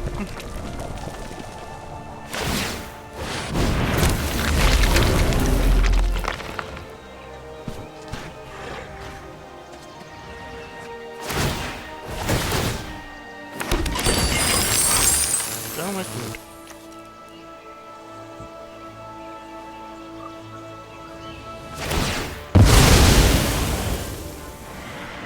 Good. Yeah. You shoot? Ready? You'd bring out a Mori though.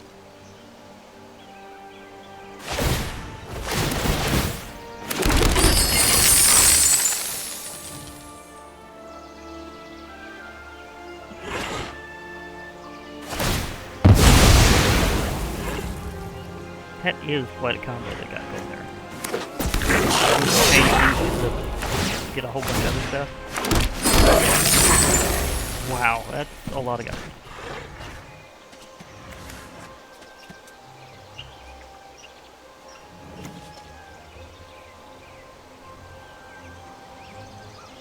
Maskwood Nexus just allows so much shenanigans.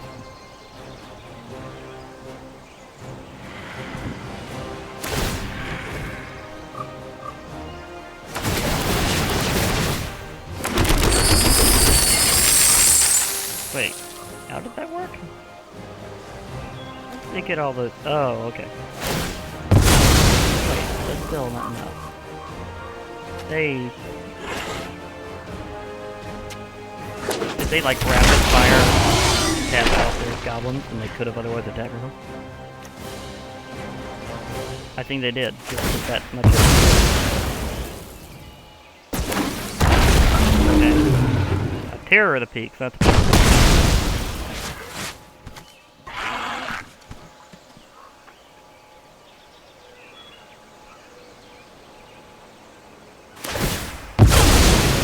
They also did Laughless right afterwards. Is this thing skipping right now? I'm wondering. I think it's...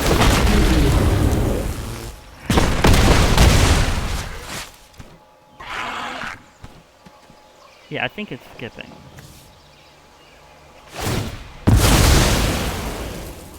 I think there's enough lag that it's skipping some things and I'm not catching them because of lag.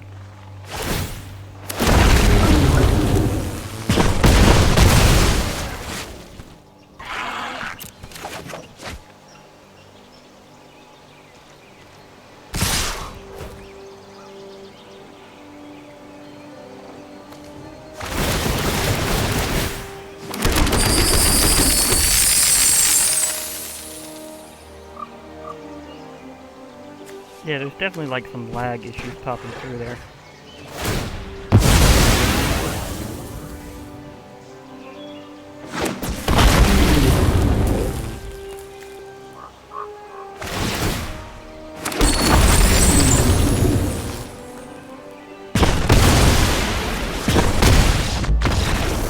They definitely had a lot of lag there.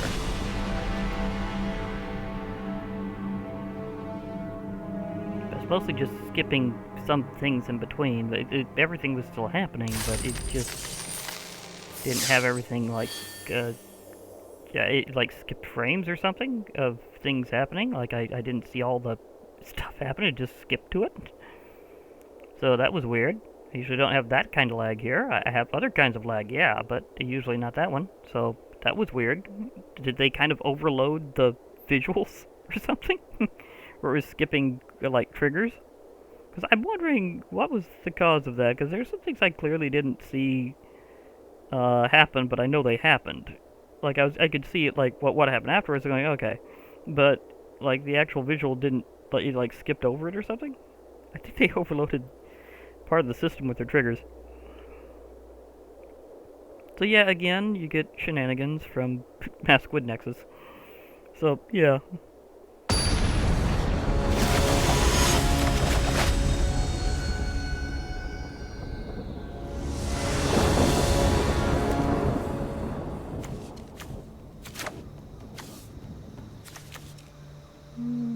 Free mulligan. Ah, I get the rabbit. Okay. Kind of. I don't really have the red to go with it right now. We can start off with white and get some Cloud Steel Chiron going, but... Okay, this is more like it.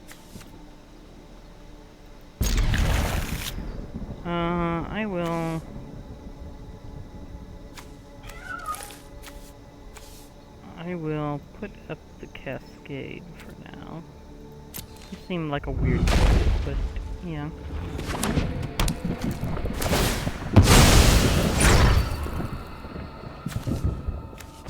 So it's like my Lucas Blade.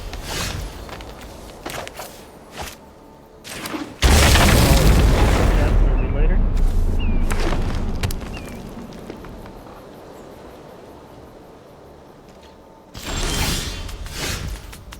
Reliquary Tower is...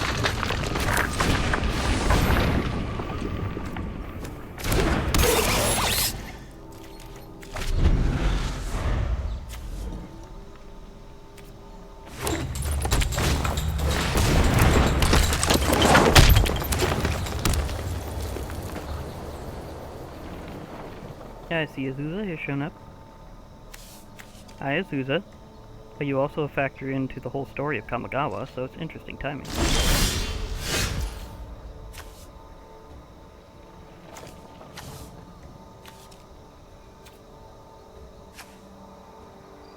Yeah, I think I know what I'll do next time.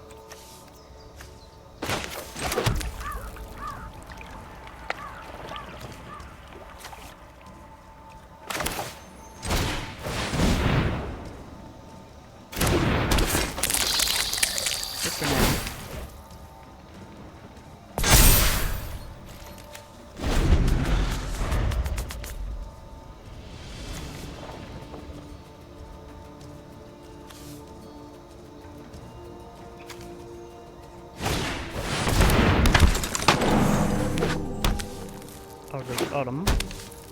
Okay.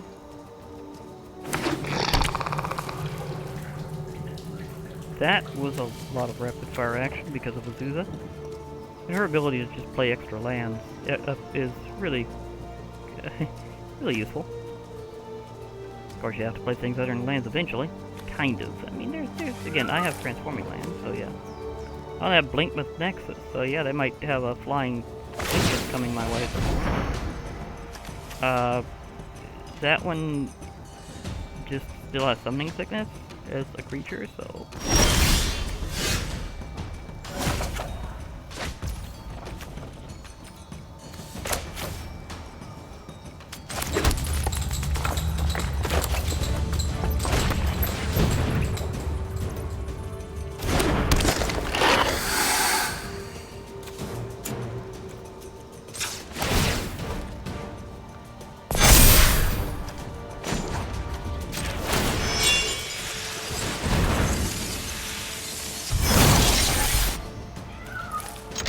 with the double strike.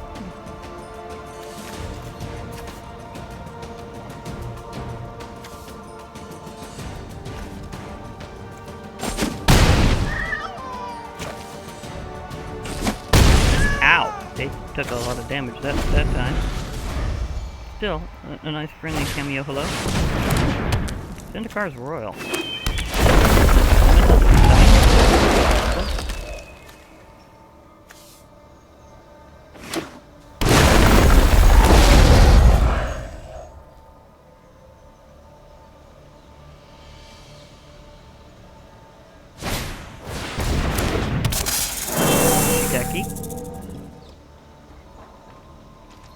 I see you there, Mr. Snake, that ironically has No,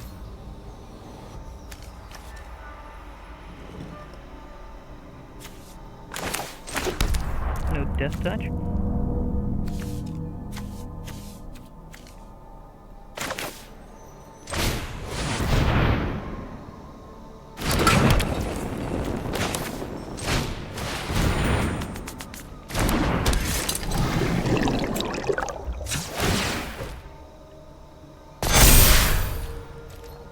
Okay. Definitely gonna need to be in the order of block stuff or die.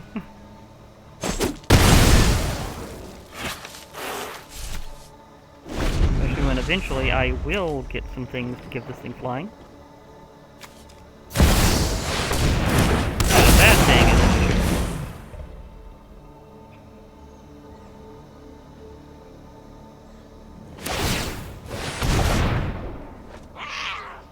Jackie went back that way.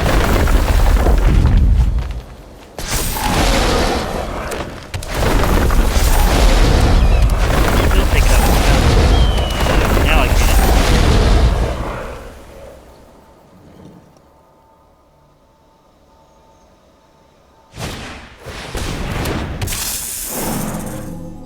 it. Shigeki is back.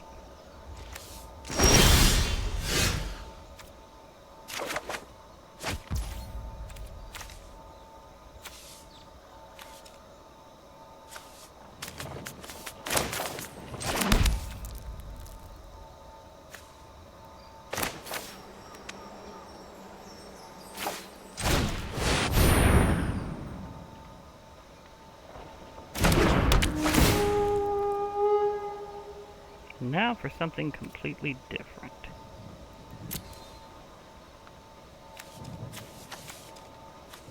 I need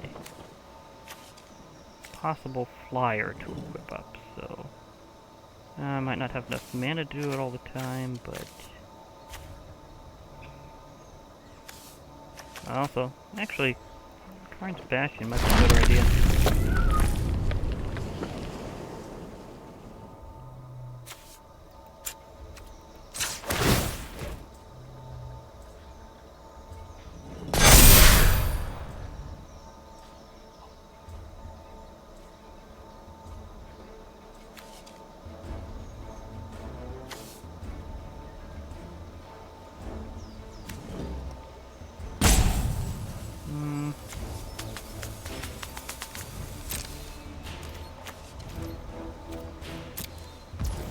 Taking out that Cultivator Colossus is going to be very difficult right now.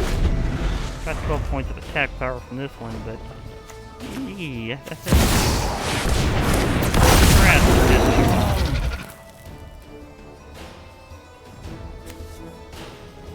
I mean, it's the Tarrasque. This is very bad.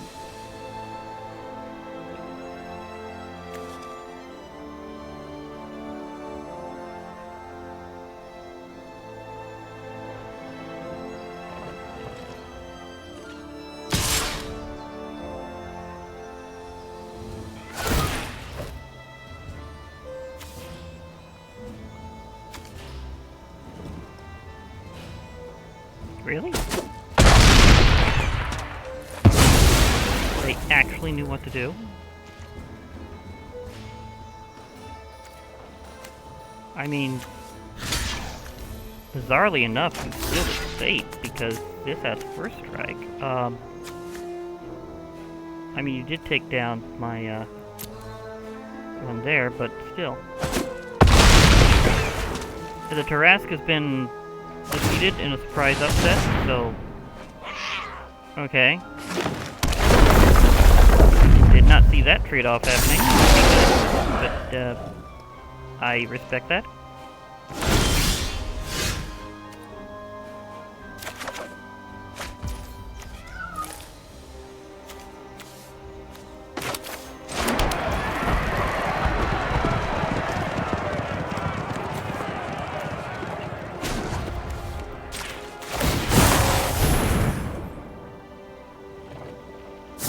One more to increase my counters.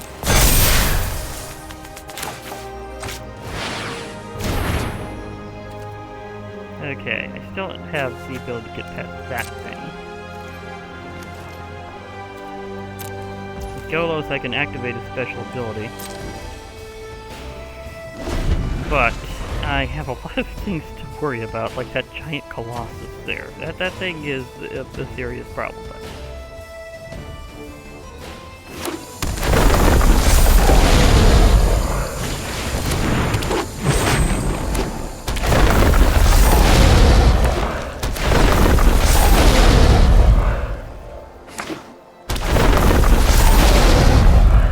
I have just enough to take it down right now.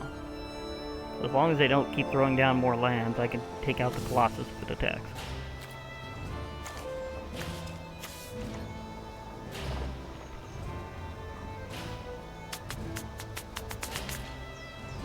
Right now, countering up is one of the biggest things I can do. Okay. Now I'll show you just how much I can deal with you here.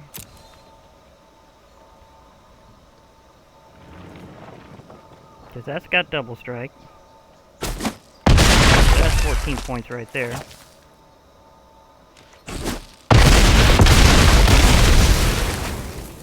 Aha, gotcha.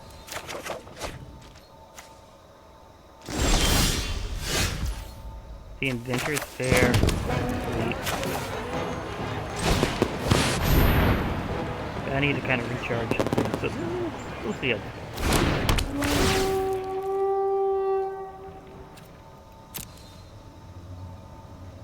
Okay. Might be able to do some things quick enough. I think I have enough mana for the upcoming trick.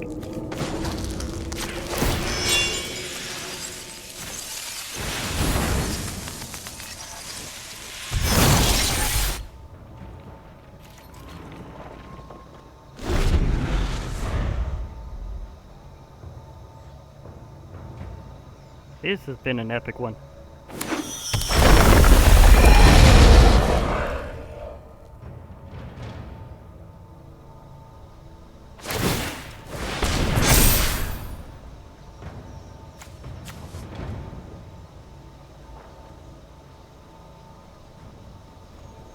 They currently have a lot of attack power because of all those elementals. Zyndakar's Royal is a big one. I could Meteor Golem it to get it out of the way if I had one. So if Meteor Golem shows up, I'm smacking the Royal. Because landfall on that thing is ridiculous in mass when you've got a heavy land deck. I mean, this and Azusa, like, they could play 4 lands a turn if they could draw it. And Shigeki just did the whole thing. They just turned.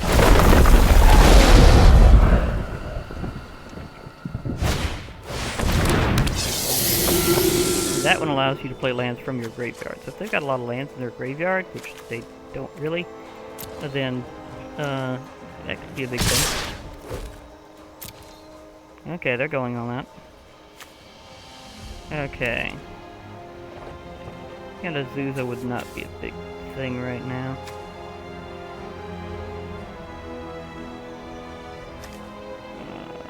I think I'd rather take out this one for now.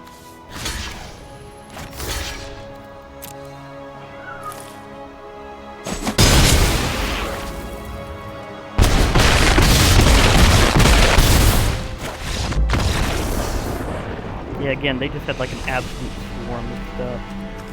Because for an uncommon enchantment, Zyndakar's Royal can be really ridiculous if you play it like that.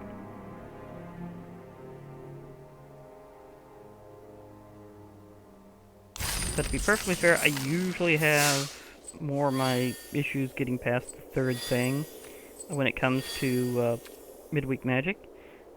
Because usually that's when I usually have the longer matches like this. But I get it eventually. I still have not gotten a mystery cosmetic that was anything other than a card spell. That's one thing I'm very much wondering, is that even possible? I will keep 7 because I have Arc Bounds here. It's good to play them. Oh, I've done... I don't have it set up with her right now, but I used to have one of my, because one of my brawl decks is kind of like an as I need it type thing, and it's the one I use for like going green and getting green emblems specifically. So I have done that with Nissa and Shake the Wheel before.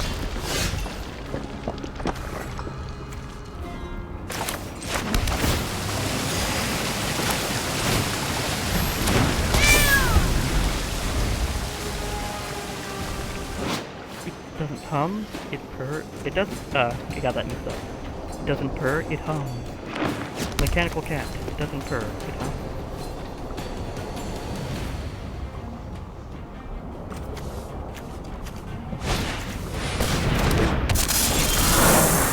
Shigeki.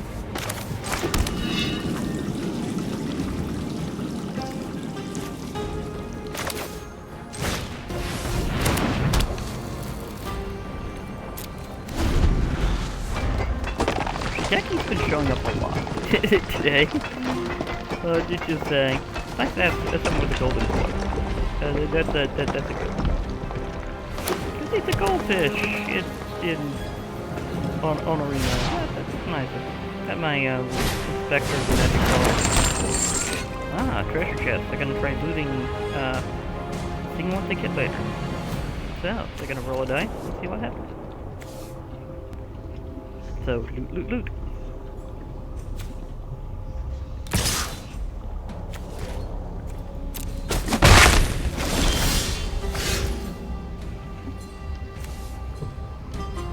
Credit card.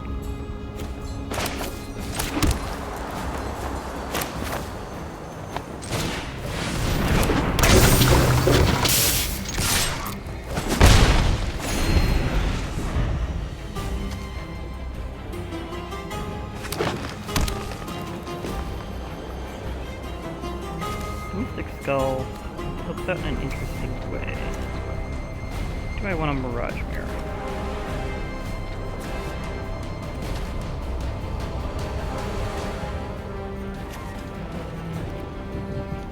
I might want to go with Mirage Mirror, or I could have my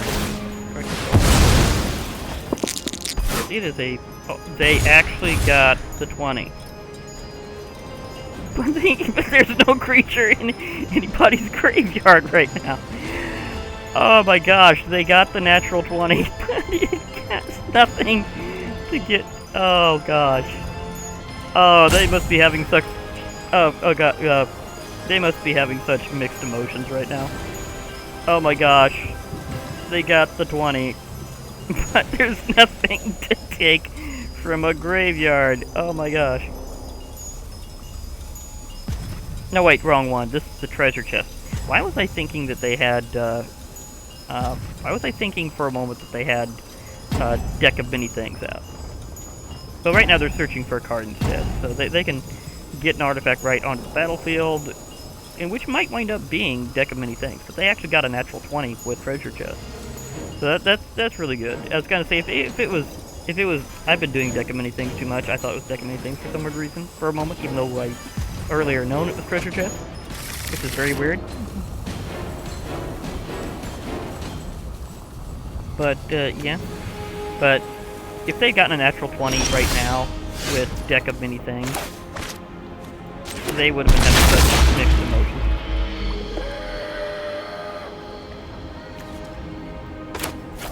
I'll get some more ready for various reasons. Neither one of those is going to get tested. And even having both of them together, it's not a good shot right now. I could block this and then help out, but I'd kind of like to save that up for a particular moment if I can.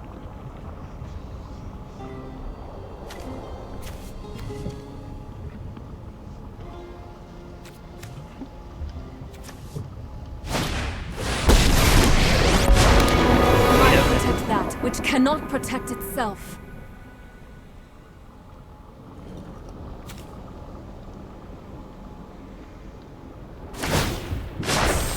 Harness the elements.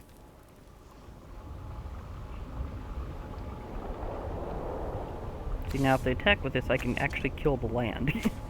And then they'll have one less. So this land destruction defensively, if this works. kind of always interesting whenever that happens. Are they gonna do it? No, they're not gonna do it.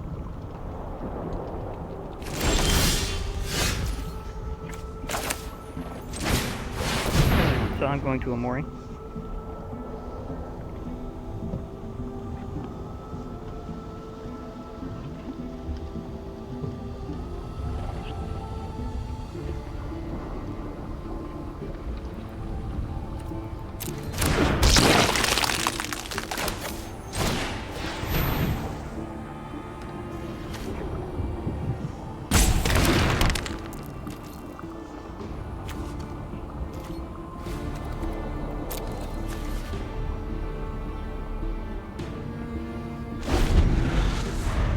Everything can fly over here, so they're probably going to get their lands have indestructible, which combines pretty well with that whole making lands into creatures thing. So they're probably gonna do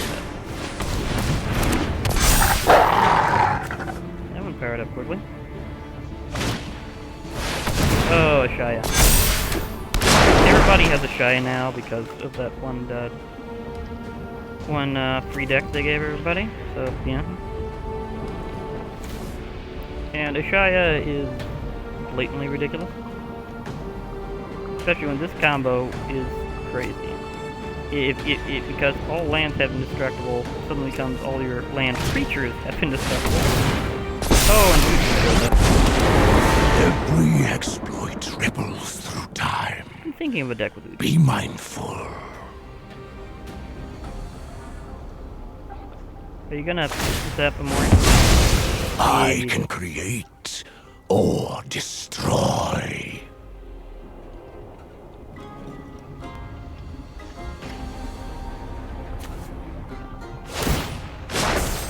The land shall conquer you!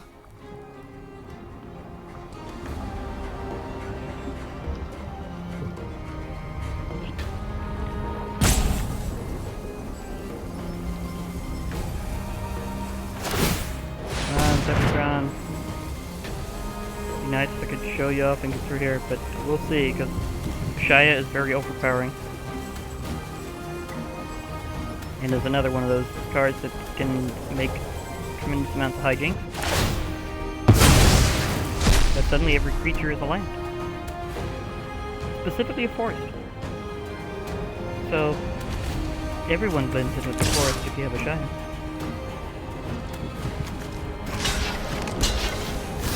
You don't have your emblem yet, so therefore I will get this thing out of there.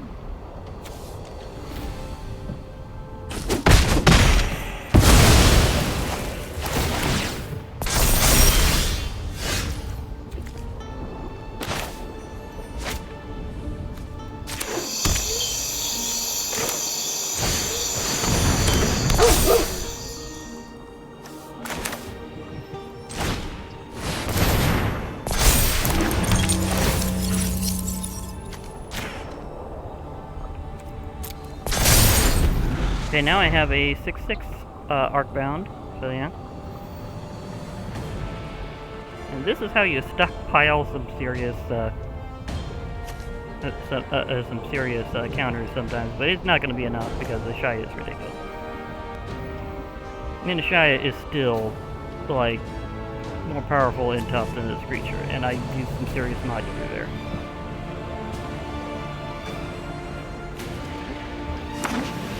I wouldn't mind having some golems if it gives us some slight interest. It's not exactly a legendary land it transforms into, but it's a good one. Holy smokes. They kicked the Ballast. Sounds like a terrible joke, but it is so not.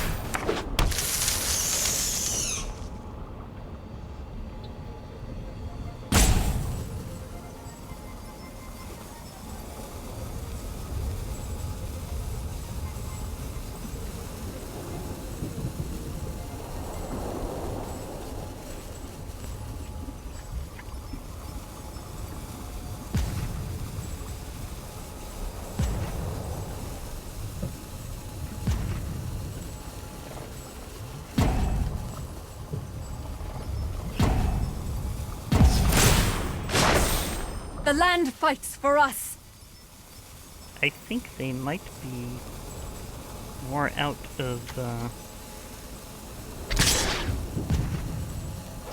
than I thought. Actually, I might have a weird move I'd like to do. Well, not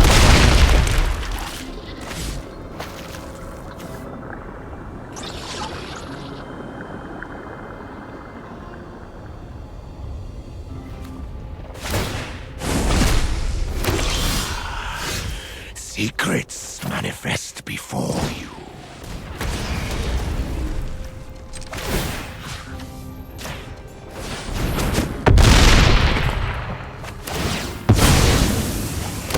Yeah, that's transformed into an interesting land. Okay.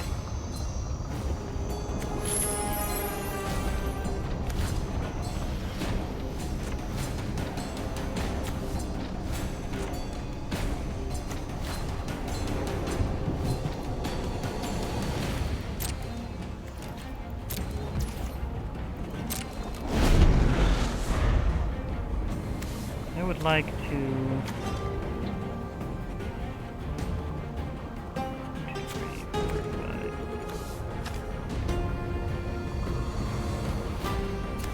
I'd like to grab that ballast for a moment. I did all I could. You know, it's now got, everything's got indestructible now, so, yeah.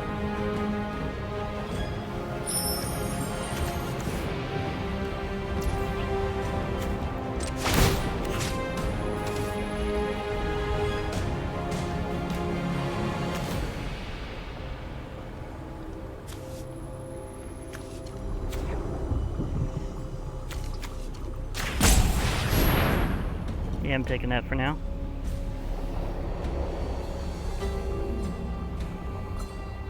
Copy. The land bestows opportunity for those who are worthy.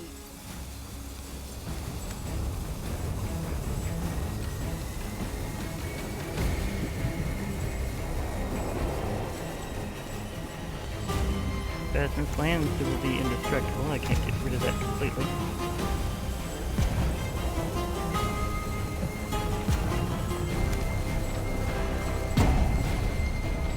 At least I have a blocker for me. It'll be up to the Golem crew, possibly. Getting Golos up enough to be able to take care of that onslaught is not gonna happen. I got way too many things.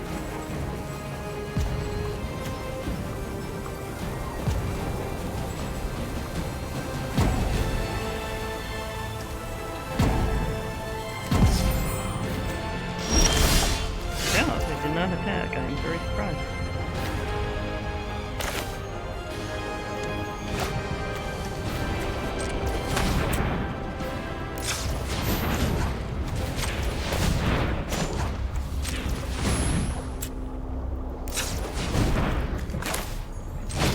Fellas?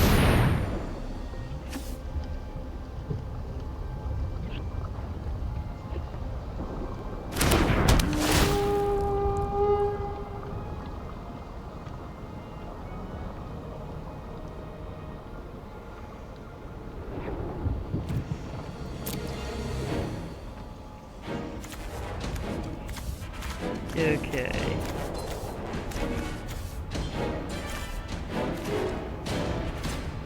Oops. It slipped. Did not mean to hit that one.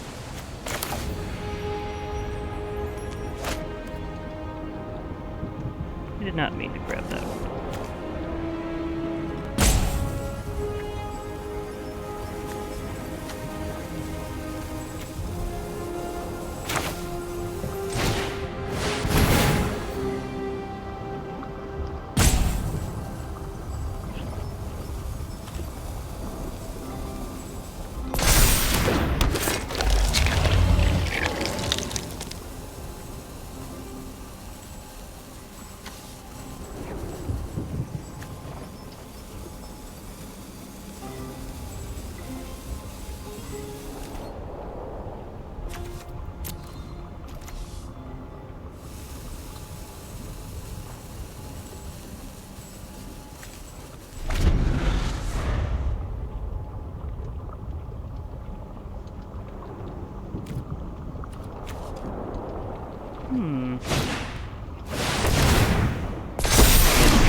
hands.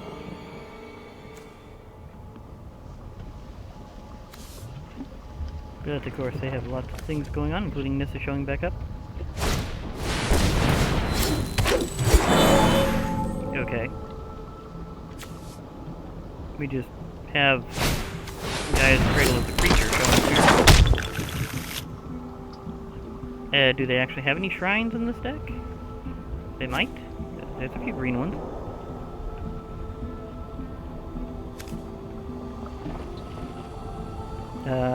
Doesn't seem like they did.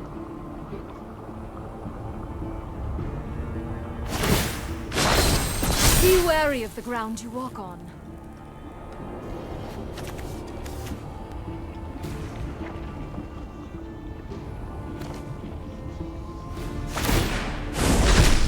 Truth lies beyond vision. Just don't have enough flying right now. Where's my Phoenix when I need it?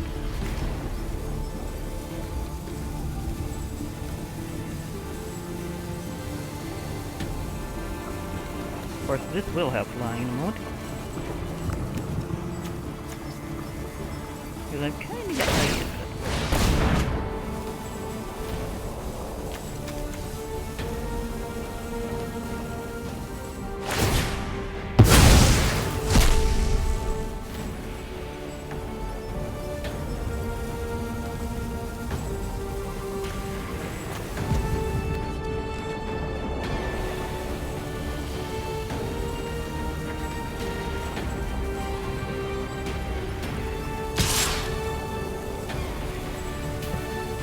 Just attacking with a shot? Nope. Not just with a shot.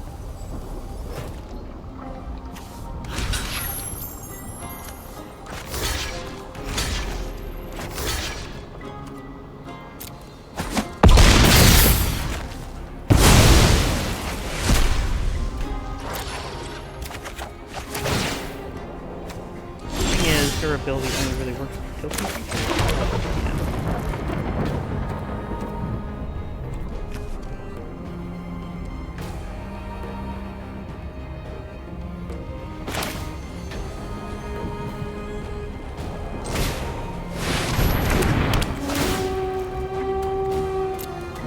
Definitely need to recover more, so I'm going to need my Inventor's Fair this time.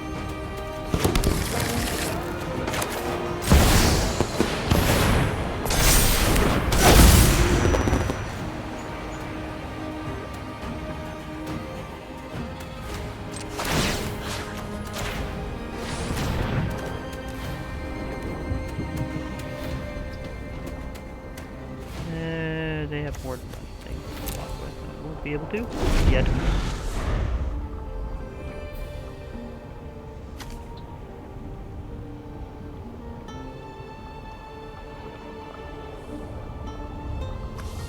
Oh, this one's been an epic match here.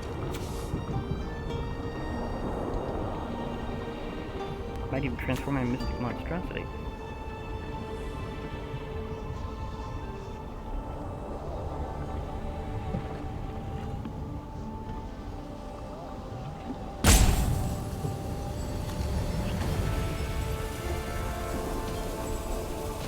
You have to watch out for Ujin, though.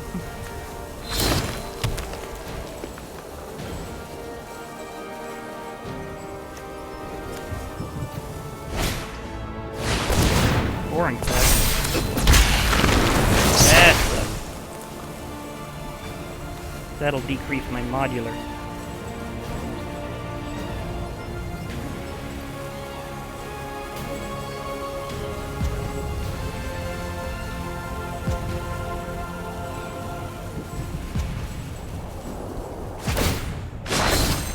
Rise, my elemental friend. It does boost theirs. Gonna have to have another round, apparently. This has just been like such an epic run, though. There's some pretty intense, drawn-out combats. Yeah, Boring Flex is just nuts.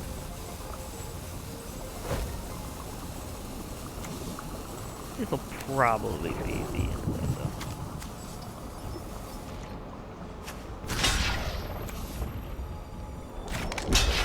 hold that one out.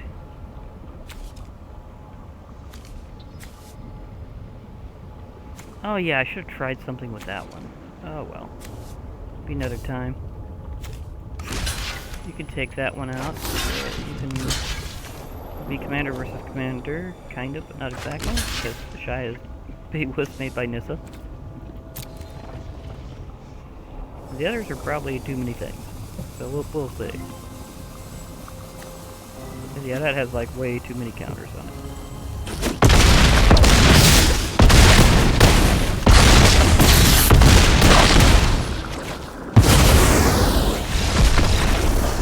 Yeah, I should have tried something that would be a special combo with the sword.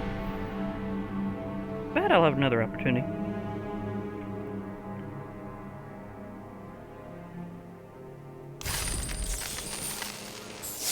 A little quick check.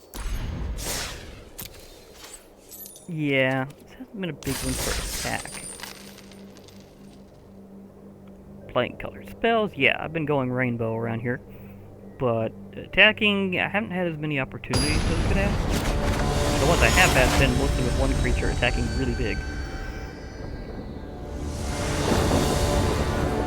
We have another Magda deck. It's seeming rather frequent today. Do need a mulligan on that though. Okay, I can at least do that. It'll be a little slow, but at least I'll be able to. Or I didn't really have the kind of mana for it.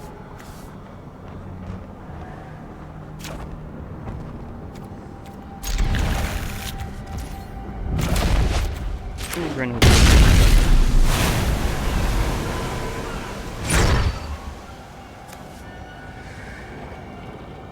now if I can build up enough mana, there's a beautiful combo I could do with the Bronze Plate War and end with my new deck. It's called Through It, and then equip it with your fruit.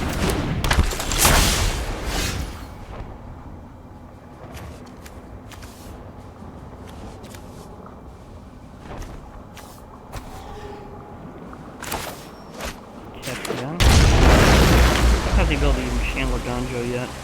I'm gonna need to be able to do so very differently. Okay, they got some snow-covered land. So we're having a snowy deck. 7 dwarves are showing up again. We have 3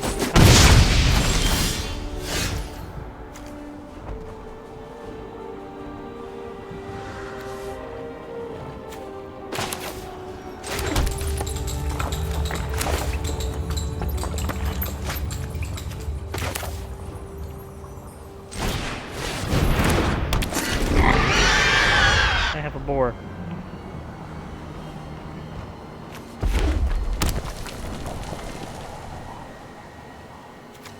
And instead of channeling a Ganjo, I might just go for it.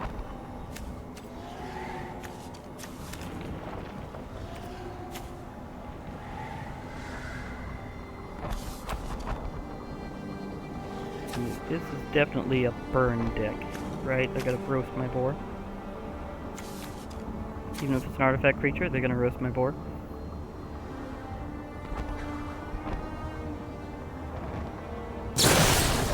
Yeah, it's gotta not be the most tasty boar. Yeah.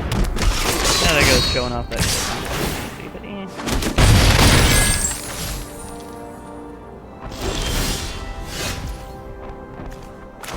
In that case, I'll switch things up a bit and have a good blocker.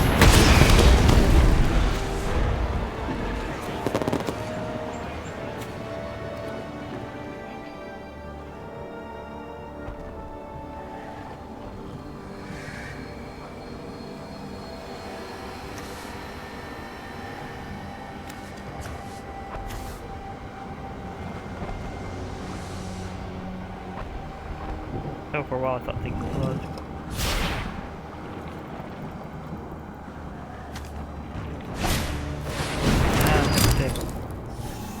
We're gonna be doing a treasure deck. It's pretty good with Magda that way.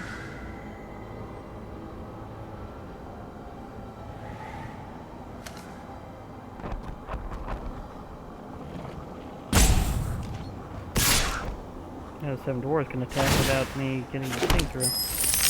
Although...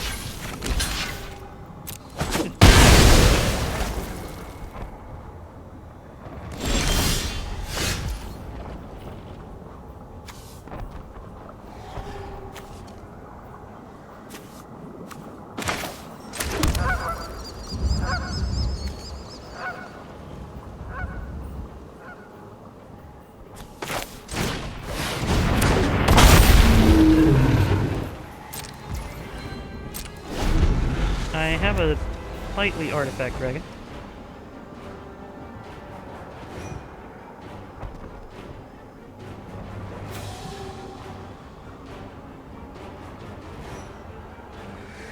I'd like to have a good opportunity to use a Ganjo correctly, but it hadn't really been perfect yet.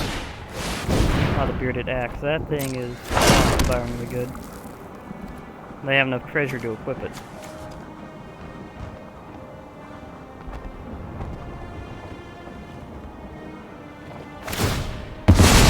Yep, they did.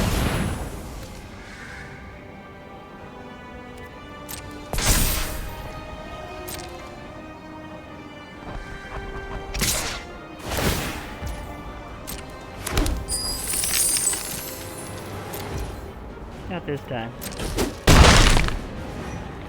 I will zap that thing later. I can probably Ganjo it next time. Yeah. Something like that. Yeah, maybe not. Actually,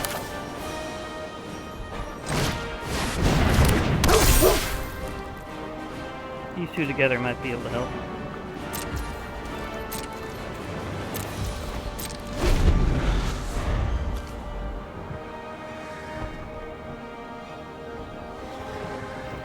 Yeah, this isn't exactly ideal, but yeah.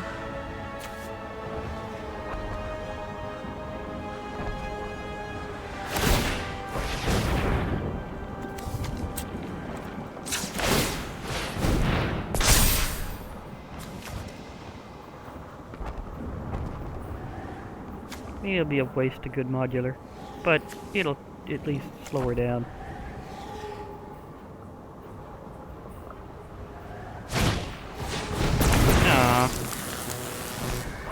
Now I can't take it out completely.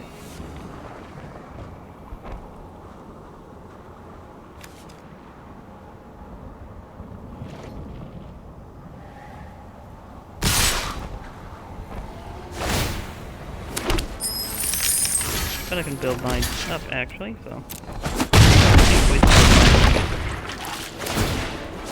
I got my arc-bound tracker for each turn, so.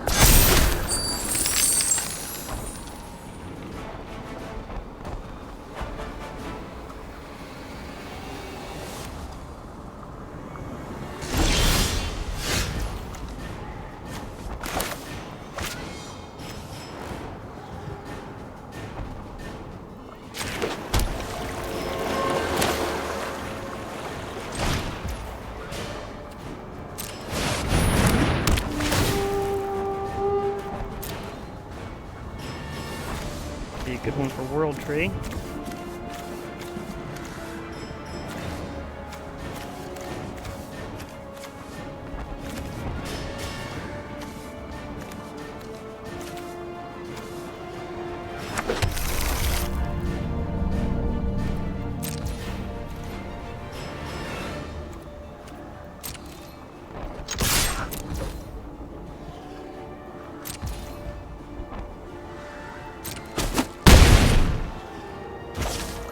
Be able to use Ganjo to take out Magda anyhow.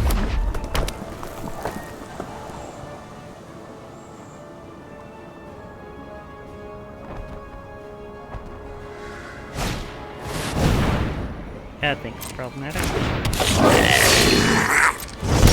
Agree.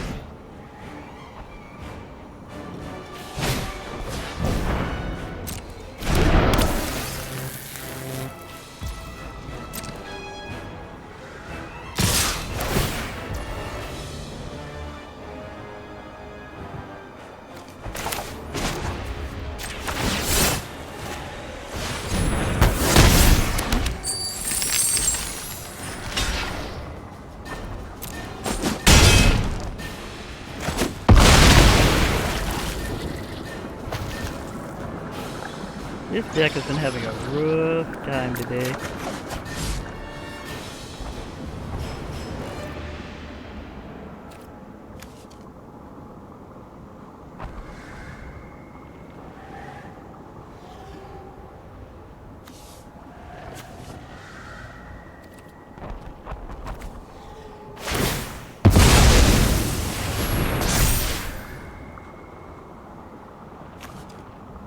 But I can also make some support people. Oh dear. Okay, command tower. Thing to help out.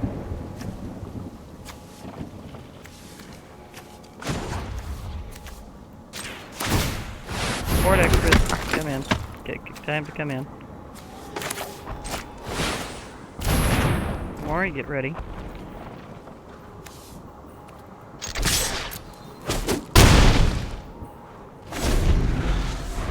This is so not over.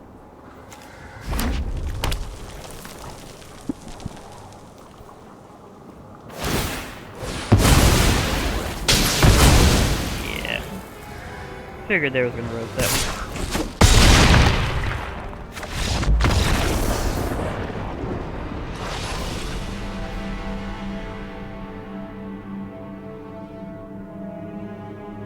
This one's been like an epic run, trying to get the last one. Now if I get that last... If I get this last quest in by the time that I get this third win, I'm going to switch to yet another one, because I might have to go into my serious business mode brawl deck that's absolutely wicked. And it's incredibly aggro, so gonna be a lot of attacking on that one.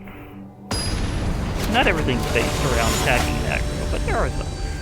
Okay, we have a Golos versus a Golos. God, yeah. Issues there. Nothing really quick here, so... At least I have 3 land support stuff this time. So, okay. I'm gonna have to not back use the Ganjo correctly immediately. If they have an indestructible land, they can't use land destruction against.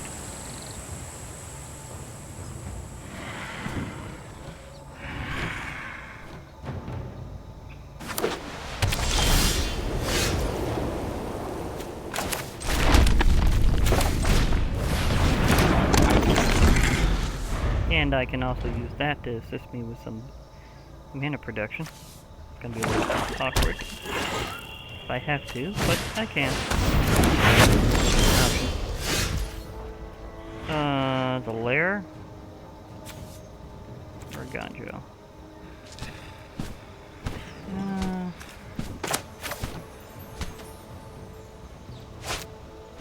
Okay, let's put out a Ganjo.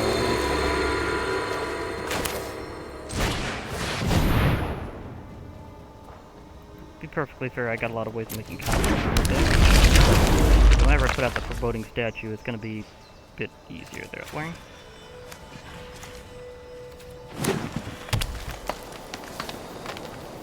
And it also acts as a mana producer, for, including once it becomes the Thresher. The Thresher, it's automatic, like you don't even have to tap it.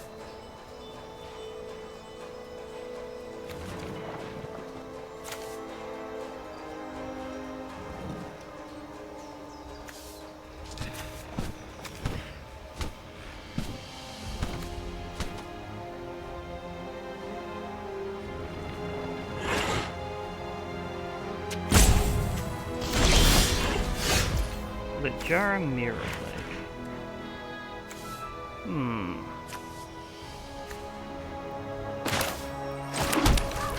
Okay, I will put you out there.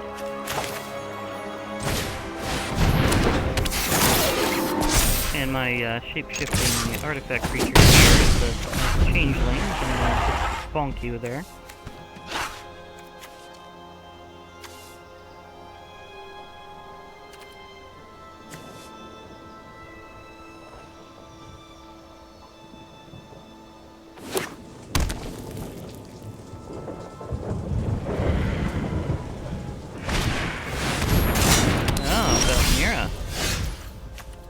wiser to do it that way.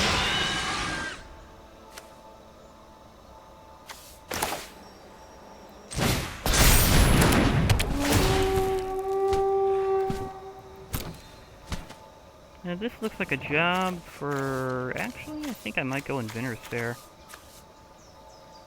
Did I... Oh yeah, there it is. Yeah, I would like to get that one done. That was a little disappointing. For those who don't know, Valkmira Protector Shield is very protective because it prevents 1 point of damage to you or a permanent you control every instant. And makes things harder to target by, so basically everything has word 1, including you.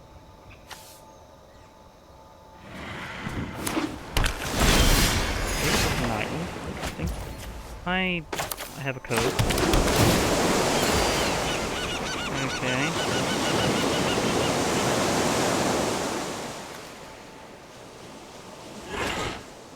Can I activate that power? I can.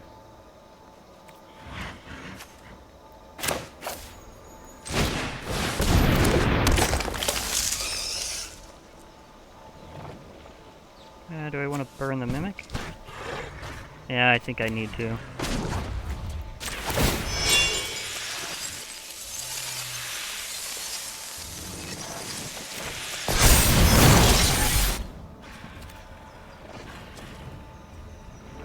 I think I've goaded them into it enough. They're gonna have to block with one of them. Neither of them will be able to die.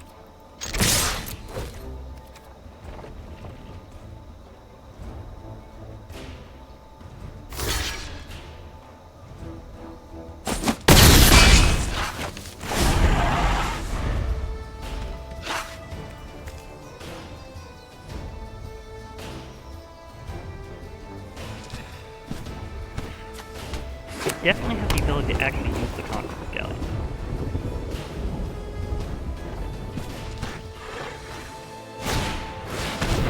Oh, they have to go Shintai. I've lost wisdom. That'll make using my Conqueror's Galleon better.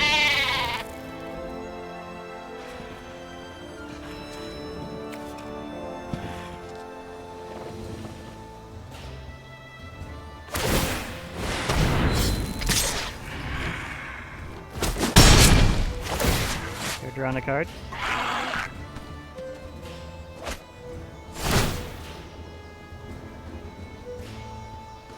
So they're going with enchantment, power, and shrines, but using Golos for their multicolor. I see. Oh. Should make things interesting.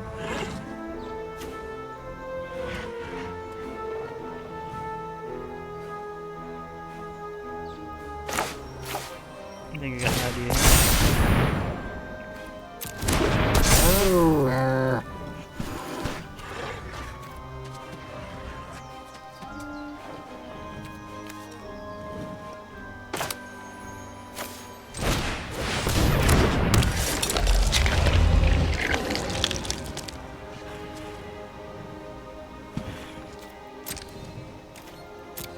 Not yet. I got an idea for that. Now you've transformed.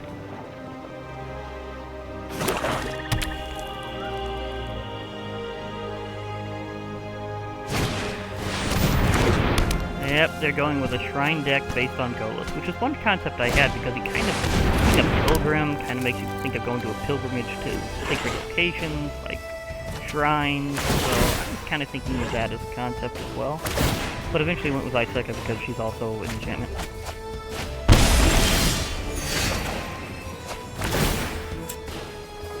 I will go with green, actually.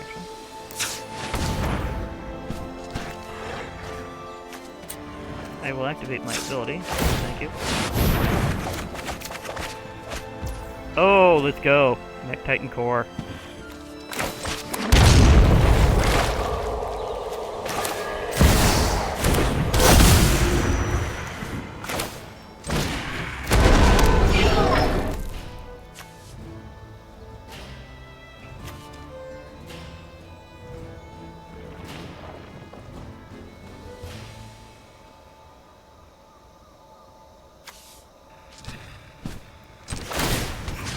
Sorry, Mimic, you're going down, because I'd like my slasher to actually do some slashing.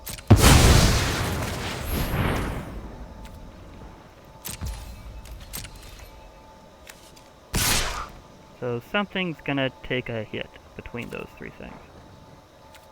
It's gonna be enough to off it. After that, things might get a little wild with Mech Titan. It would be very appropriate in Pool if I got Mech Titan.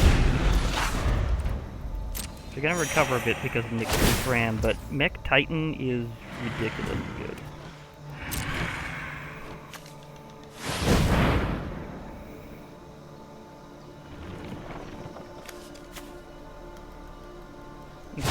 Five, that's 4.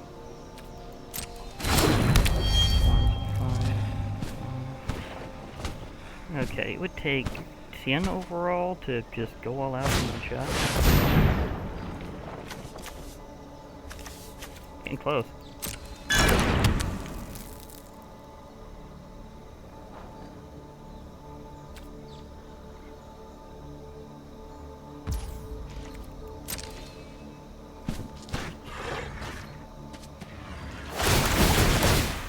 Oh, Goshintai of Ancient Wars is gonna blast me right to the face.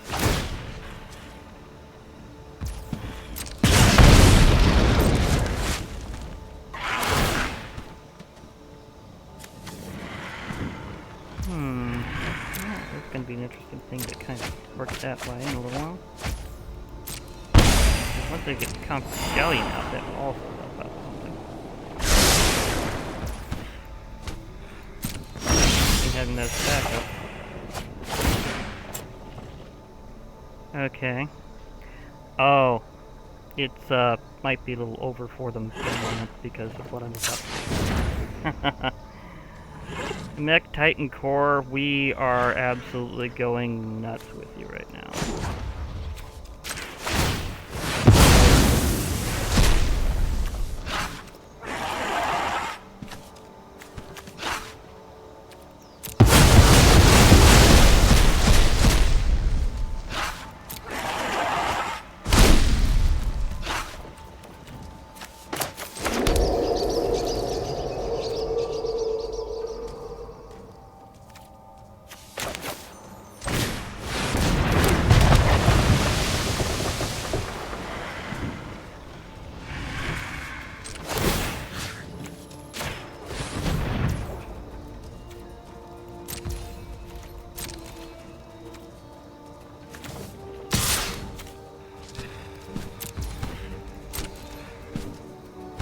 Yeah, this is gonna be a big opening throttling with this.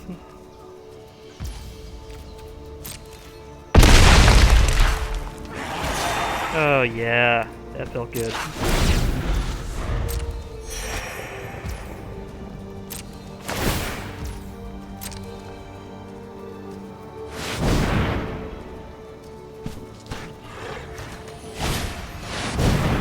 Sanctum of Shattered Heights. They may actually be able to use that to take down something important. Maybe. We'll see. And if they blow away my slasher, guess where the modular is going to there. Installing some modules. I've beaten shrine decks before, but they are very fun, and sometimes they can just ramp up so quickly.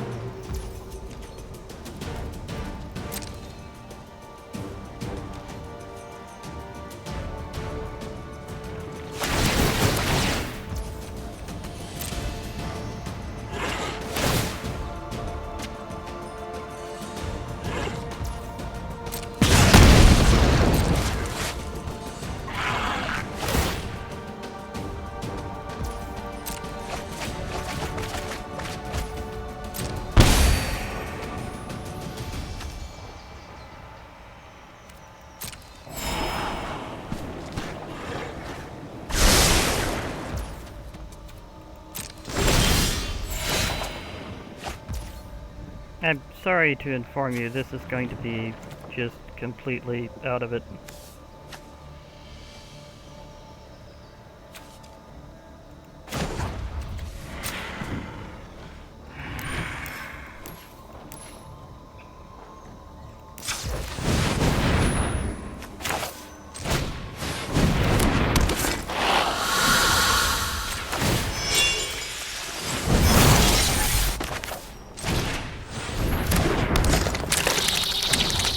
yeah.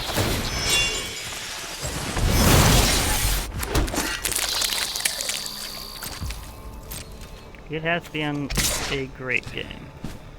This one has been epic, and now it's time to just go ballistic. So it's crushing time. They decided to just take the first hit, rather than having their Goshen type lost wisdom ran over. Okay, now will I have a fateful day of I finally get a cosmetic other than a card style?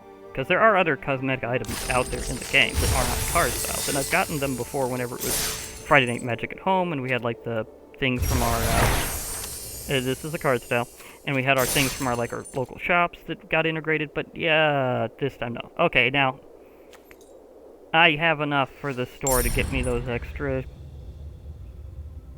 gems. So yeah, I will gladly take that. I will gladly take that. Okay, can you let me in on the deal, please? Thank you. Thank you. I will gladly trade a bit of gold for some gems. I'm building back up, and that's something there. Now my pre-order thing, it's waiting for me. I've got gold status for my. Oh, did I blast? Oh yeah, I blasted past that. So let me see what I got on a random uncommon before I stop. It doesn't show, so sometimes you have to do things immediately for that to happen. Anyhow, it's been a good run. I've been able to show off some interesting Historic Brawl decks that I've come up with, including the very fun Cyberthron.